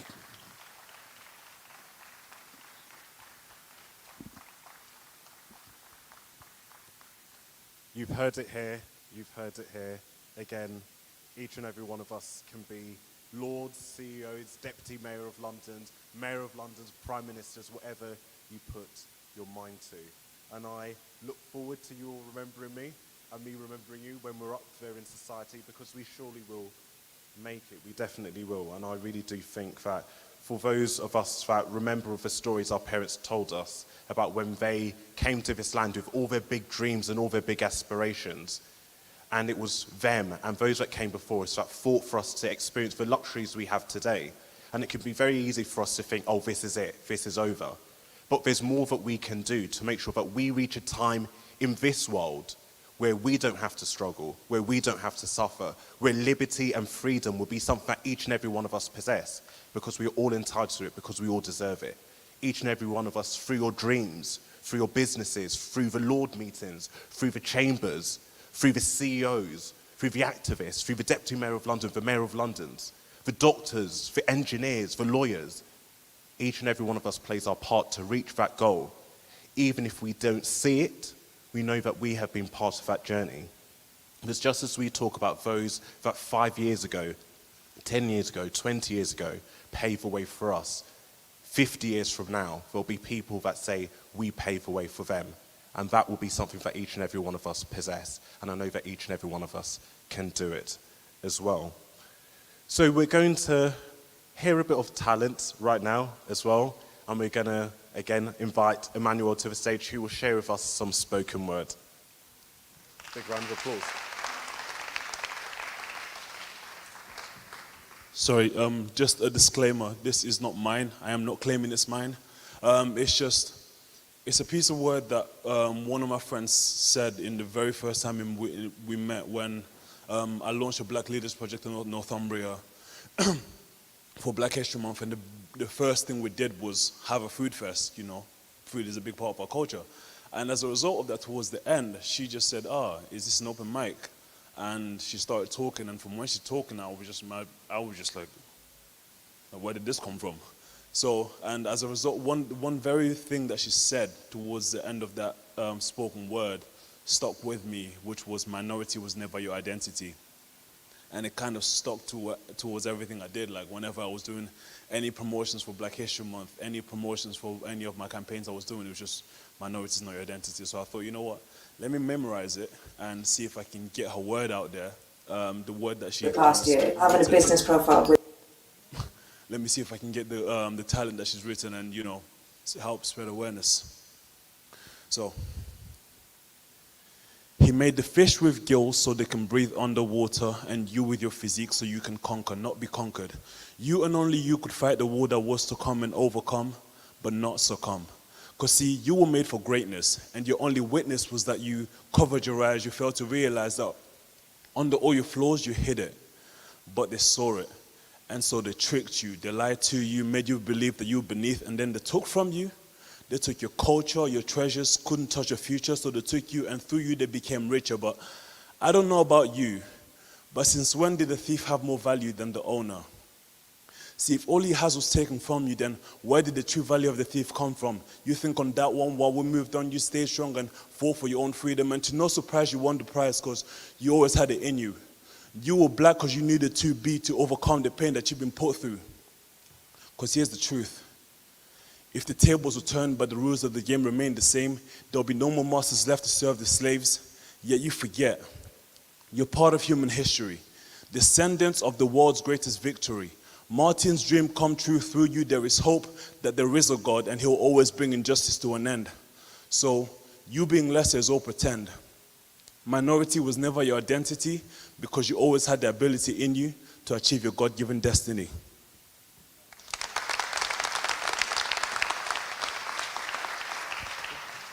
Thank you very much, Emmanuel. A big round of applause once again.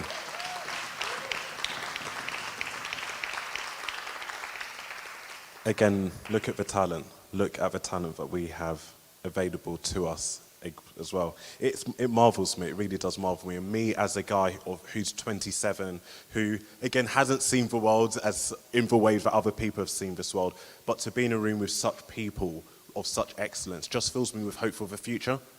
And even going through school as well. I remember growing up and I was applying for university and my head of sixth form, who I won't name because we're on camera, but I went to her and I said, I want you to sign my sixth form application, my university application. She said no. The reason why she said no is there's no point because you'll be dead like the rest of those black boys. Here I am at 27 stood here today, having gone to university.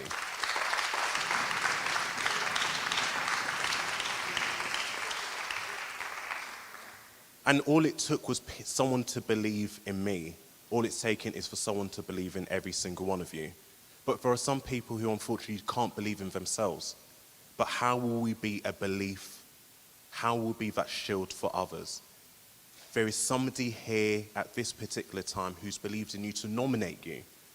There's somebody at home who believes in you enough that when you're sad, when you're down, they bring you up. There's somebody in this world who you don't even know that's praying for you, who's wishing you well. Who will you do that for others? Today is a day about celebration, but it's also a day about reflection. Let's think.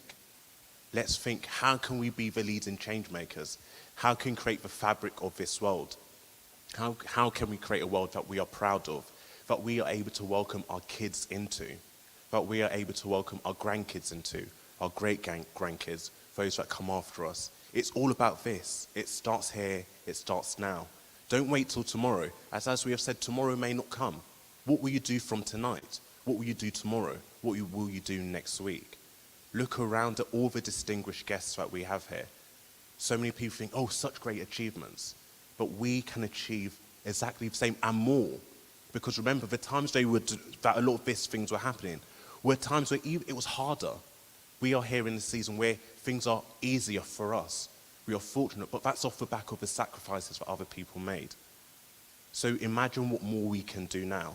And if there's any encouragement I would give to each and every one of us, it's to dream big and go after your dream and achieve it. Dream big, go after your dream and achieve it. And when you reach there and we're drinking Prosecco, Moet, we're drinking Moet, a bit more expensive. And we're on our yachts, remember that you have achieved it, because this society will tell you it's not for you, but it is for you. It is for you. This country that we're in will say it's not for you. But everything in this country here today is off the back of people like me and you. The sacrifices that people like me and you made. That is the luxury that we are able to enjoy today.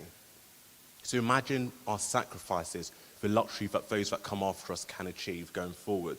So again, just celebrate, celebrate, celebrate, reflect, reflect, reflect, give thanks. But in the words of this company, what will be your black impact? So CY, if you would like to come to give us the recognitions, thanks, and everything else that, CY's amazingly wonderful at.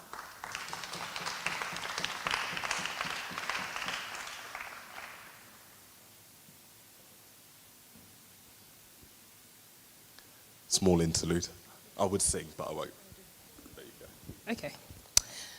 But before I speak, I want to ask somebody in this room who I'm sure that we will all be blessed to hear from.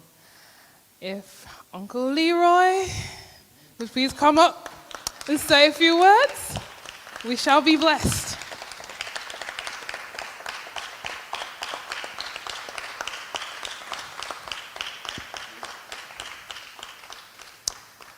Take all the time you want. How can I follow Simon Woolley? I've been set up somehow. Well, unaccustomed to public speaking as I am, I just want to say it's been a real pleasure because it's come to this sort of season in my life where I'm actually going through some really interesting emotions.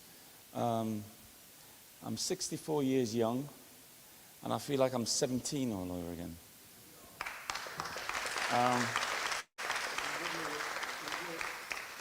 And it's only because the infectious optimism I get from young people who are just doing things differently from us. And when I was listening to Simon speak about the way in which Lee Jasper mentored him, I can recognize that arena because we were connecting those days through the Black Police Association. And when I joined the Met Police, and some of you may have seen it in the film, you know, the casual racism, the N-word written on your locker, that wasn't a joke. My father being beaten up while I was in the application process, that wasn't drama.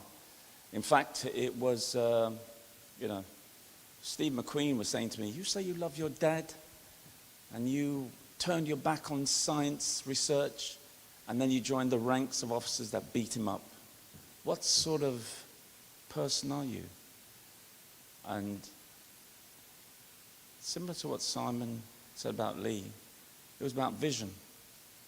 You know, they say people perish when they have no vision. And I think anything that comes out tonight, we all have to have our vision. Really need to have our vision. Despite the challenges we all face with COVID and other challenges, Brexit, oh gosh, that thing. I've just come back from Spain. Trust me, Brexit is not a good idea.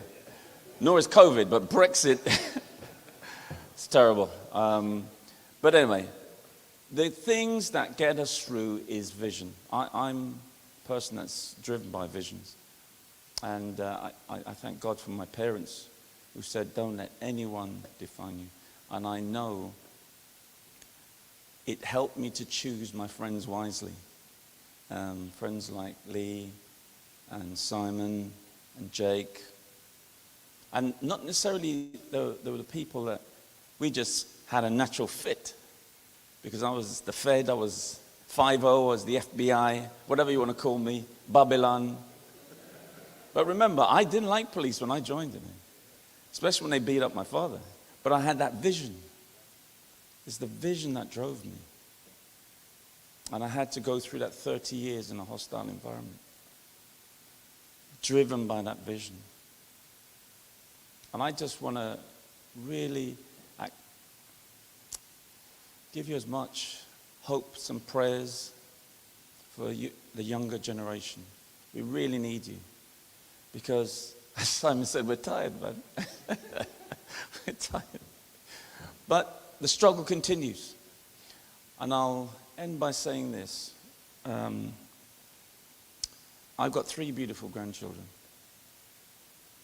And what drives me is that I don't want their generation to go through the injustices and inequalities as my children's generation, as my generation, as my parents' generation. And that's what keeps me up at night. So I'm with you all the way. If there's anything I can do, please don't hesitate to ask. Go on my website, leroylogan.com. please, I've got a great team of people who won't just let it sit there on the website. We will acknowledge it because we need to be doing things in such a collaborative way. We are, and I'm not just talking about it's just a black people problem, it's allyship. I remember in the 70s when the National Front was trying to pick on black people, remember, all over the country. There was a mantra that says, black and white, unite and fight, fight the National Front. And that's what blew them out the map. Because we came together as people, loving people, people who transcended barriers of culture and experience and ethnicities. We looked at the problem in a loving way. And I just want to make sure that, as I said, my grandchildren are white Europeans with blue eyes. My grandson's got blue eyes. And every time I'm walking along with him, someone's saying, has he kidnapped that child? You know? No, I'm investigating my own kidnapping, actually. You know. But that's what it's all about. It's a melting pot. We are in a melting pot. And I'm just really touched to be here tonight. It's not a coincidence. I truly believe it's a God incident. And I just thank you from the bottom of my heart for being here. Jake, it's your fault. You reminded me this afternoon, you're going to be here, and he's been a really good friend. And again, 20, 30 years ago, we weren't the best friends, really.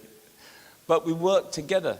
So please, there might be someone you might think, I'm not going to get on with them. They might be your best ally. So don't ignore that. Thank you very much, and God bless you.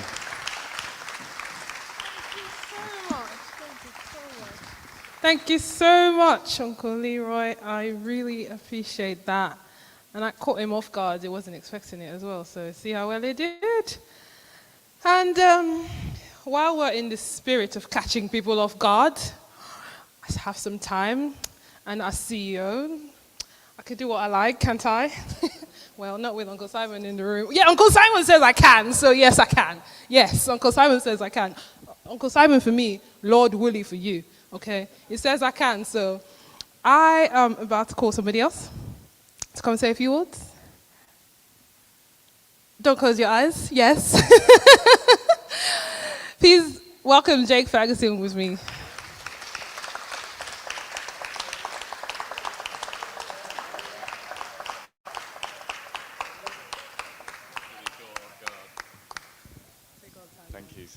Thank you. I really have been caught off guard here. And is this somebody else's phone? Is this your phone? Is this to try and trick me here? Is it, Leroy? I think I might keep that. Look, I'm blessed. I'm always blessed to be on stages like this because I have a mantra with my own sort of employment history and working in the charity sector for over 20 years is that whenever I employ people, I always try and employ people who are better than me because I will get free advice, I'll get free knowledge, free expertise, free network. So if you do anything, I'm sure you're going to do lots of things after coming to tonight's event, but if you do anything, always try and employ people better than you because they will teach you so much. I've had the pleasure of spending time with Sir Leroy, Lord Woolley, Sir Jasper, not yet, but very much deserved. You know, and it's colleagues like that who just give you those nuggets of information, that bits of wisdom that is so key to making you feel good about yourself.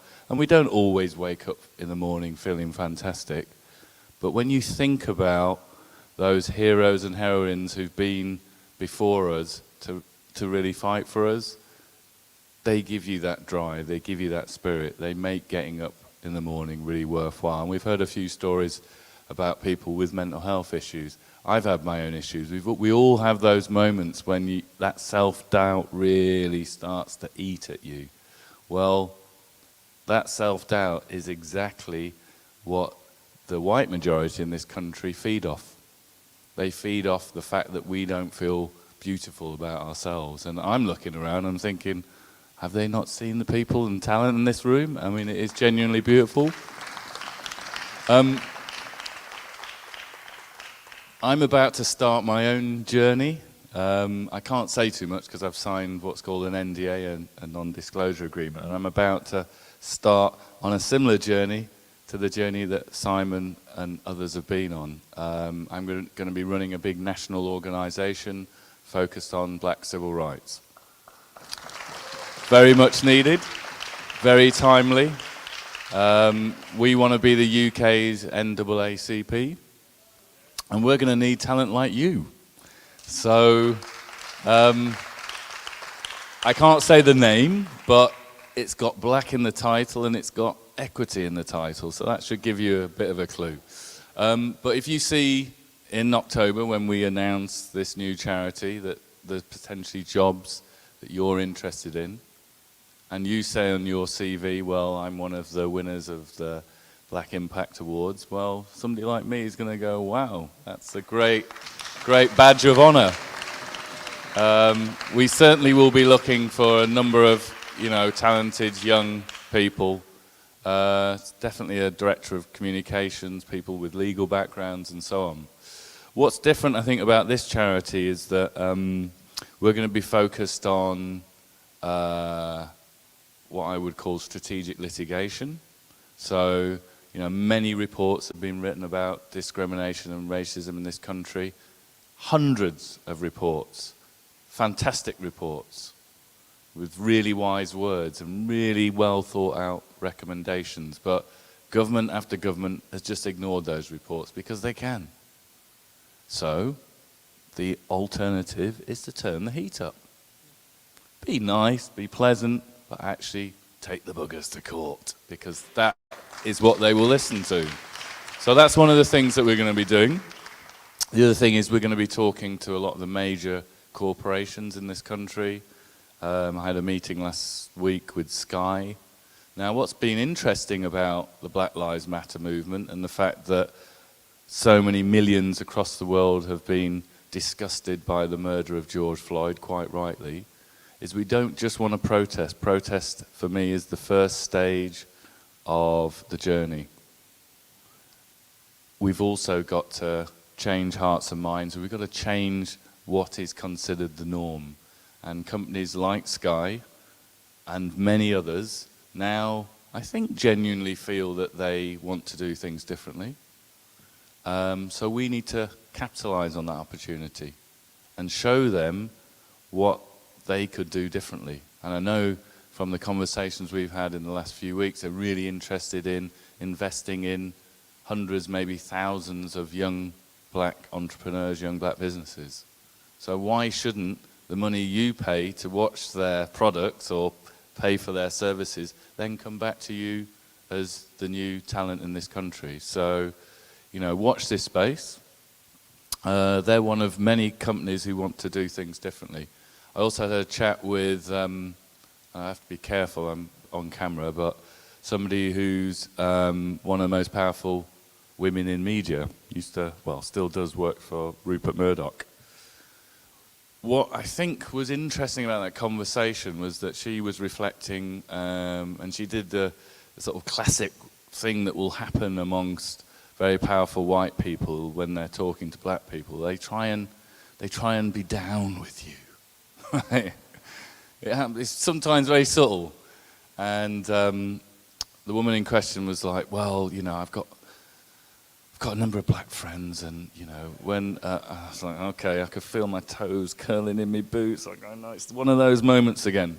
But I actually genuinely think she was being genuine. But she said, oh, one of my black friends, their son was out when England lost the Euro finals, and he was beaten up.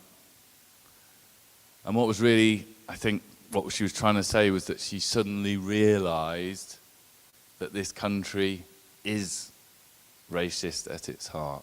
She suddenly realized the personal impact that what would be normally a celebratory event or, a sad loss, but hey, it's just a game. She suddenly realized there was a knife edge, a horrible, nasty side to this country. And for somebody who, through her work and the work of others, have been responsible for, numerous campaigns through the Sun newspaper and other media outlets that have either poked fun at us as black people or have said, you know, all these people coming over to come and live here who've actually just really seeking asylum. You know, I think they want to change. And she said something really interesting. She said, look, Jake, what we need is more talented black people, not necessarily, you know, as CEOs or as, what did she, I'm trying to think what exactly she said. But anyway, I'll cut to the chase. She was basically saying we need more black people on the editorial floors, right? We shouldn't have to, although it's a fantastic newspaper, we shouldn't need our own newspapers because we are the global majority and therefore any newspaper is us and we are it. So us being in those newsrooms, really driving the narrative that talks about discrimination in this country, let us own that. And if any of you talented people in this room have come through journalism or you're interested in becoming a journalist, and I'm sure Lord Woolley, Lee Jasper, Leroy, others can help you on that journey, because it's really important we own that narrative. Because if we don't, we're constantly going to be thinking, okay, what are they doing to us now? When actually, we need to seize that. It's our opportunity, and you know, it's so amazing to hear and see the talent in this room. You know, this is your agenda. You know, us slightly older guys, I mean, I'm not as old as these granddads just yet, getting there. I feel old. I feel as tired as you, actually, to be honest. I really do. But, you know, you guys are the future. Nothing should hold you back. And just remember this, that because of George Floyd, and don't forget his family gave us permission to use his name, because of George Floyd, it's not us that need to change, is it? That's the reality, it's the system. So do whatever you can, small way, big way, to keep focused, eyes on the prize. When you wake up in the morning, don't let anything hold you back. Just get it, because it's there for you, right? And don't feel lesser in any way, because you're not. We're all equals on this planet. We all deserve everything that is in front of us. So I want to wish you all the best of luck.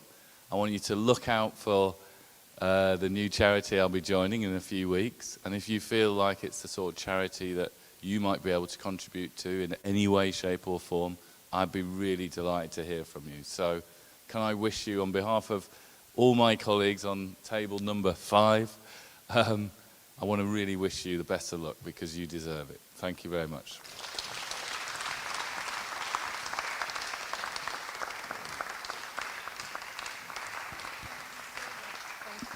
Thank you, thank you, thank you, thank you, thank you. I feel blessed, I can't lie.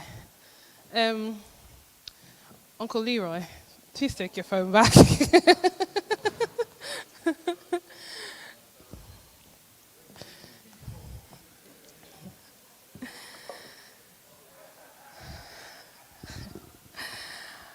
I hope all of you have been blessed tonight.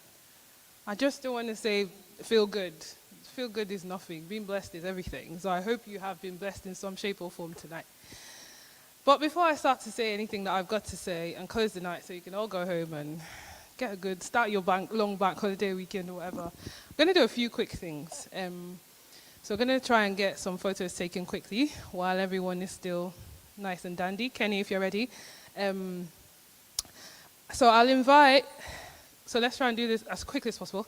I'll invite Uncle Simon and Uncle Lee to join. No, photos that way, Kenny, so it's not me, even though I like them.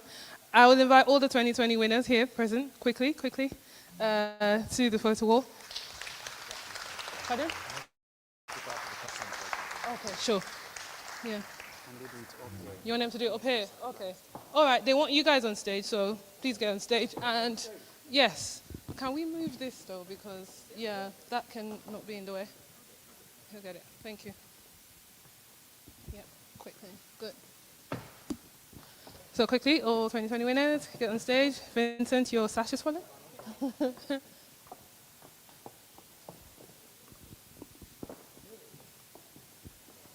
don't even know if I'm supposed to be in this photo, but it's all right. I'm good.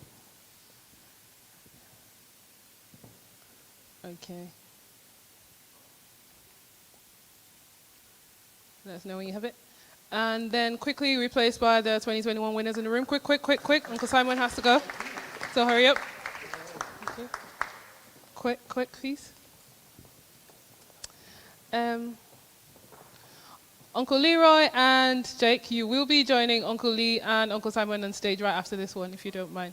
Yeah, before they leave. And we'll just Photoshop the others who are not here into that photo. Uncle Leroy, Uncle Jake, if you don't mind. Join Uncle Simon.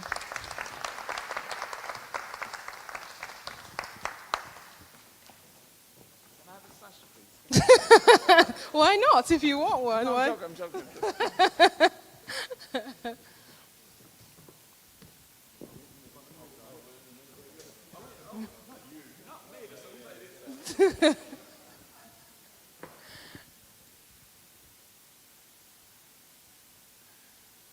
Okay. Now, before Uncle Simon needs to go, I will grab one with all of you. And Uncle Simon, Uncle Lee, where are you going? You don't want a photo with me?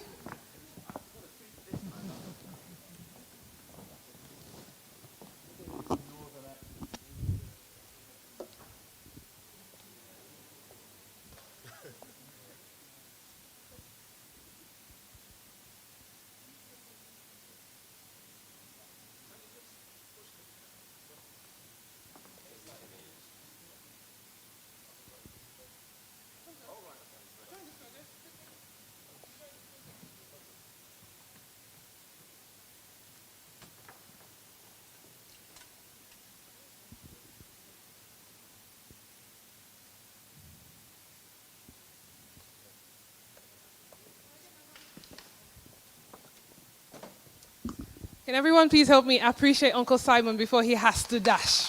Please, help me. Thank you so much, Uncle Simon. Thank you. Yeah. Uncle Simon's got a dash. Something's waiting for him, so, all right. So, there will be more photos, but because Uncle Simon needed to go, we had to do that one very quickly. Of course, I would like to, everyone's going to try and photobomb him now before he leaves. Okay. Oh, wow. All right. Maybe we should just wait for that to happen.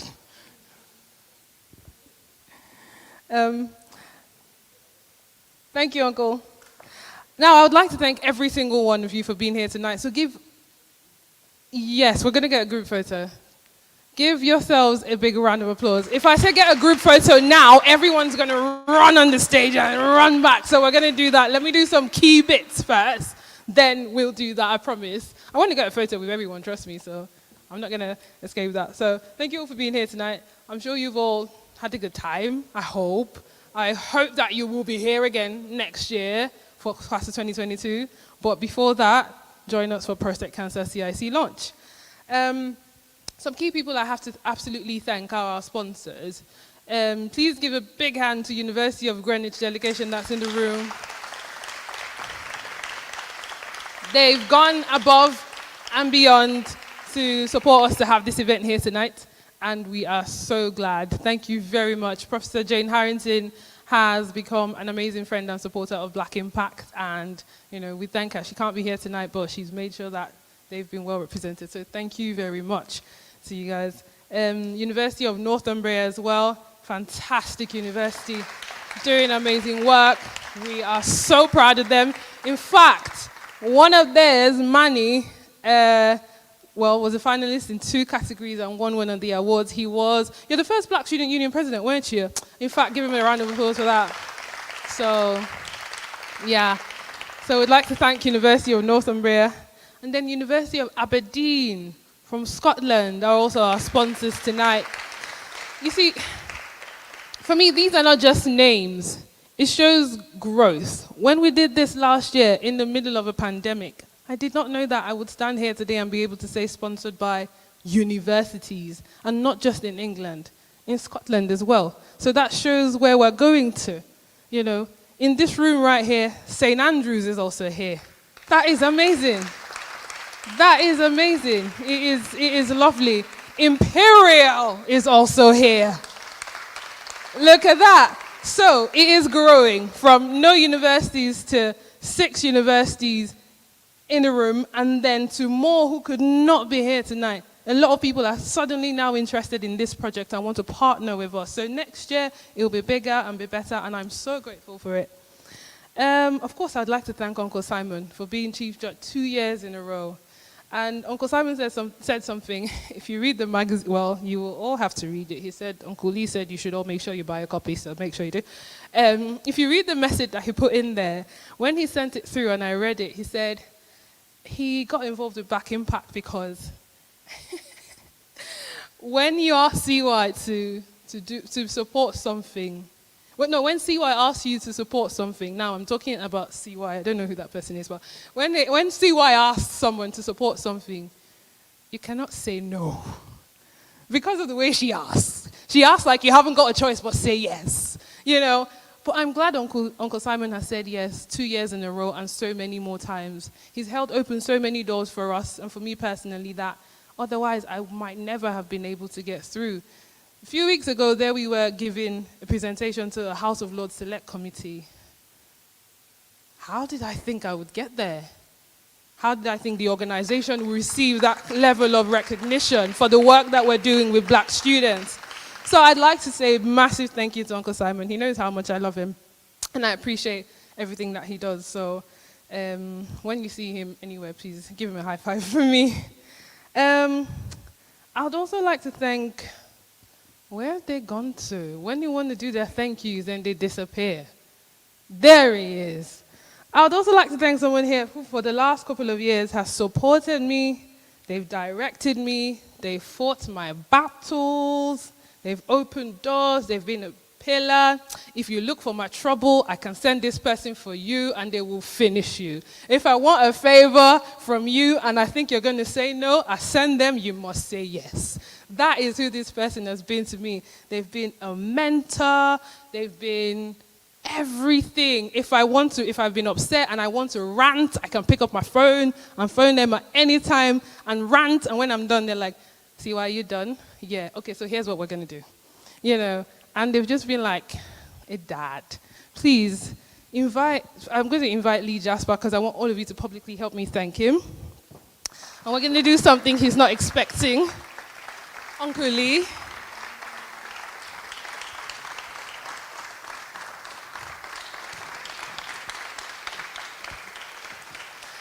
We are going to give you a class of 2021, because it's happening in 2021, Black Impact Lifetime Achiever Award.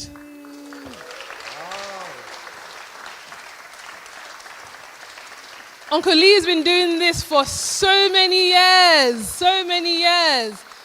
More than many of you have been alive. A few of you have been alive. You know, he's been an activist for over 30 years, and he's been so invested in Black students. How he came into my life, very funny story, just a random tweet, and he got me, and that's how we've been. It's been an absolute pillar of support. So you deserve this, Uncle. Thank you so much. Thank you. You're welcome. And I would like to thank the class of 2020 winners, because every year when you win an award, you don't just win. You come into Black Impact as an organization, you're given the opportunity to develop yourself through being part of project work, being part of teams, being part of the different things that we do. The much that you give to it is the much that you will get out of it. You know, so I'd like to thank the class of 2020 winners who are here tonight for all of the work that they've done throughout the past year. They formed the teams for our annual leadership award, which was an absolute success. In fact, that magazine which you will be buying tonight and taking home, we've got 2 out of 3 of them who are section editors. Kofo and Alice, please stand up. Come on. If you think the magazine is great, it is because of all the effort that they put into it. So thank you so much to both of you and to the rest of the crew. And even though your year is technically over because of this night, I am hoping that you will continue to engage with the organization, because the long goal of having these awards is that in a few years from now, we'll have a pool of thoroughly trained and engaged black graduates, so that when we're looking for money to fund initiatives in the black communities, we don't have to go and be asking anybody. We can bring it from within ourselves. When we need people to create jobs, we don't need to go and beg anybody, because we've created our own table. So that's what we're trying to do. So I'm hoping that tonight is not going to be the end of our engagement. We hope that you continue to engage with us so that we can, you know, make things better. And then that is also for you new winners. You have big shoes to fill in, so you've got big things to do. So yeah, I'm just gonna leave it there. Ask them how it was. And then I want to thank people who volunteered today and across the last couple of weeks to make this happen. Zoe, one of the officers, student union officers at Greenwich University, sat over there. Zoe, thank you so much for all of your help today and, you know, over the last few weeks. Thank you to Mayo, who cannot be here tonight because she had to go to a camp. But I know she's watching, because she's like, I'll be in the corner watching. So thank you to Maya as well for being here. Thank you for all of your support. Your support means a lot. Listen, I stand here and I look good. I look like I have it all together. Theo, did you chuckle? Did you chuckle because it's a lie, or did you chuckle because it's true? You see, one thing about me is my ears are sharp, so I hear. Very sharp. I've got 3 brothers, so I have to hear everything that they're saying. So my ears are trained. Anyways, I stand here and I look good and I look like I have it all together, because I have people who are working behind the scenes and supporting me, people who can stand the choleric in me. When I say do this, they do it. See why? So I just like to thank everybody who's volunteered in some shape or form. I was about to mention your name, Yemi, then I realized I also wanted to thank the judges for which you are one. But people like Yemi who, you know, they use their social capital. I need this, and they're like, oh, I know this person, contact this person, you know. I need to do that, oh, I know that person, you know. These are the people that make everything look good. They're the ones that pull it all together. So I just really want to say thank you to you as well. And to all the judges from last year, this year, Yemi, Joanna, Asaro, Uncle Lee, Choo Choo. Those of you that are in the room, thank you so much. Those that are not here, Tara, Ife, who else am I forgetting? Auntie Pat, Zamzam. Oh my goodness, we've had a lot over the last 2 years. But thank you to all of you for all you do, because when the nominations come in, we don't get involved. All the team does is, here are your nominations, these are the criteria, have a look, let us know who the shortlisted ones are and who's winning, and then, you know, they do that job. And it's not easy, because they have to pile through these things to make sure that, you know, the best can get a chance to go forward. So thank you guys so much for volunteering. And if I had to pay these people for their time, I probably would not be able to. So look at the social capital that I'm spending. I'm blessed, honestly. Thank you. If I were to take you guys to the bank, I would be so rich. So thank you to all of you. Before I do the last bits and get group photos going, I just want to quickly recognize 2 people, because they kind of came late. I'm not going to shame you in public, but I'm going to do that too as well. Can Mary Becky, who was one of the finalists from last year, come up and get your finalist certificate?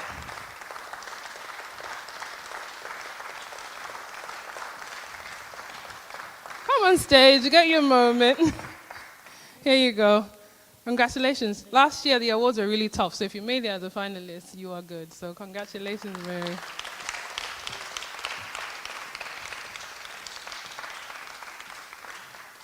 She's smiling, so I guess she knows I'm going to call her name next. Kathy Zoe, come up and get your finalist certificate as well.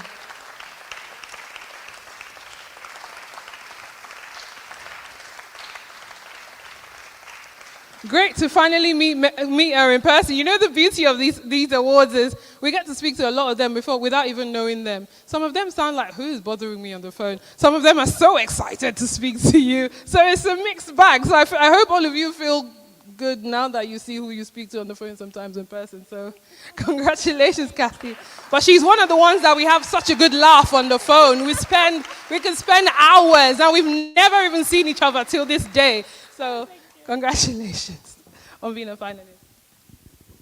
And now, I would like to thank, there's someone who has been, oh my goodness, for the last, my God, where do I even start from? But they have been an absolute rock. Yeah, you can call them at any time of the day. To work with, listen, someone said being my friend is a full-time job. And I'm sure it's true, because when I look at my life, it is definitely true. Being with me is a full-time everything. You have to be fully committed or else it cannot work. You know, but this person has come into my life and they've just understood and filled in different roles and just been an absolute blessing. Promise. I am so sorry to disappoint you, but it's not you. But you are near there. Don't worry. This person has just been all round, all shades of amazing and fantastic and great, and I am truly blessed to have them in my life. Many of you have heard this name at one point or another. Some of you might have seen them sometimes. Some of you wonder, you don't really know. But I've been blessed to have this person in my life as an executive assistant, and her name is Lydia, and I want you all to see her, and I want her to come up here.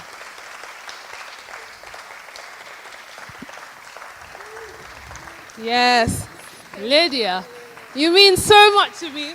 And I know that her mom is watching and her family is watching, and I want you guys to know how much Lydia means to me. She is amazing, okay? Sometimes her sarcasm is what keeps us going when on a good work day. Yeah. So thank you so much, Lydia, for all that you do and for all the effort and for everything that you've done to make tonight a success. While I was saying that, I'm sure that somebody else thought I was talking about them. Now, that time it wasn't them, but this time it is them. Because they've been in my life. They're like, you know, utility. You know that top, that dress that you have, you can wear to everything because it fits. Like you can wear it to on a night out. You can, if you tie the strings someplace, it's good for a night out. If you just drop it, you can wear it at home. Or maybe your most comfortable pair of sneakers, you know, that you can almost wear anywhere. That's how this person is to me. They take me as I am, whatever I bring, you know. They pour water in my fire when CY decides to be up in flames. Promise it's still not you. So, because he's looking at me like, CY, please say my name. But it's still not you. You know, and they've just been an all-round blessing. And our friendship has evolved. Like, who we've been to each other has evolved in the last year. And I'm just so happy for where God is taking us to. And I would just like to thank you, Somto. Please stand up. Everybody, see? That is the backbone when my knees are weak and wobbly. So thank you for being amazing and for supporting this vision to be here. And more than anything, listen, I've thanked all these people, but there's one person that brought them all into my life. There's one person that's kept me here, without which I would not even be able to do any of this or ask any of you to help or, you know, I won't be here tonight happy that this day finally came to pass. Promise it's still not you. So, you know, I honestly, from the depth of my heart, like now that this day is over, just standing here, I feel like I can cry because just a week ago, so many things were wrong or not in place for tonight's event. You know, just this time a week ago, those magazines were not ready. This time a week ago, so many things in this room were not ready. You know, just yesterday, so many things were still coming out of nowhere as issues, but they got solved. You see, I have to thank God. I can't lie. I have to thank God. I don't know about you guys, but God is everything to me. It means everything to my life. And I don't know about your personal religious convictions or whatever, but this is, for me, a relationship with God is more than a religion. It's personal. God is that person in my life that when I get on my knees, if you say it's coincidence, it's fine, because that coincidence only happens when I pray. So coincidence that only happens when I pray. So in fact, this is how I'm going to thank God, like this. And I'm going to say, thank you, Jesus, for everything, for how tonight has been, for making this day an absolute success. It would not have happened if not for God. And I am so grateful. And I know, because he's brought me up to this point, next year, We'll probably be in the shard, or I don't know where we're going to be, but he's a big guy. He keeps blowing himself, so he's going to do it. So thank you, God, for everything. Thank you, everyone, for everything. Yeah, I remember that, but I just didn't want to, you know what I mean? Still holding it down. Anyways, please, before we all go tonight, a few key things. Remember the CIC launch coming up in October. Info will be coming, so keep your eyes on your mailbox. Thank you to everyone who's already signed up to the newsletter. Thank you to those who are making donations. The teams are already telling us, oh my God, people actually took you guys, they're listening, so we're glad. Thank you. We'll be knocking on some doors because we want some people to be on our board, to give us advice, to tell us, the best way to go. So we'll be knocking on some doors, and I'm looking in this direction because, I'm looking in this direction just so it won't be a surprise when you get that email and it comes through. But please follow us on socials, do all of those things. Before you leave tonight, please grab a mag, grab a mug. Those are just ways of, raising money, and plus also getting the word out there about Black Impact. Black Impact is you guys. If you take it out, it goes. So before we all go, please, we're going to have to do this in waves. We want to get everyone, as much as we can, into a big group photo because, So if you will, I'll run up this way and let's do this.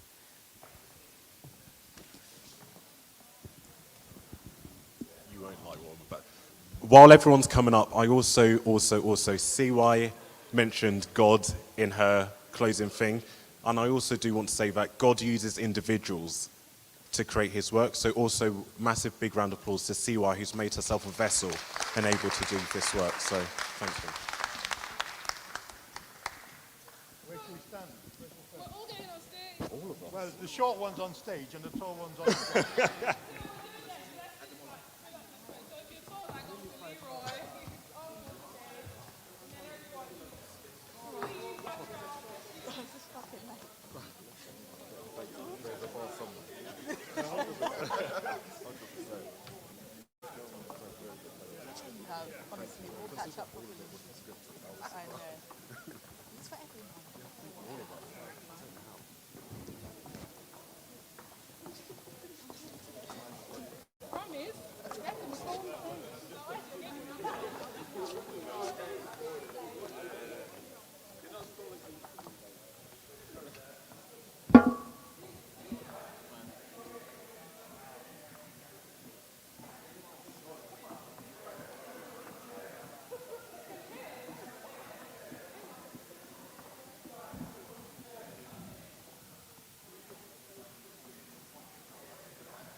Oh yeah, you did. Thank you. Thank you. Thank you.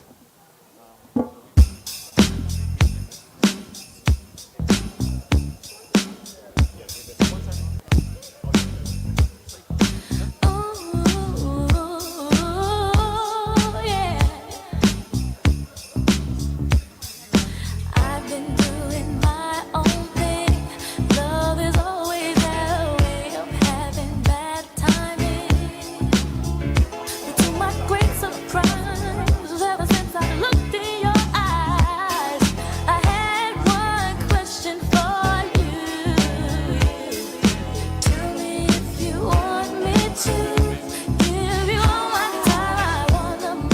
Thank you all for tuning in tonight as well. For those who are watching from home and internationally, we thank you all, and we'll see you all next year. Good night, everyone.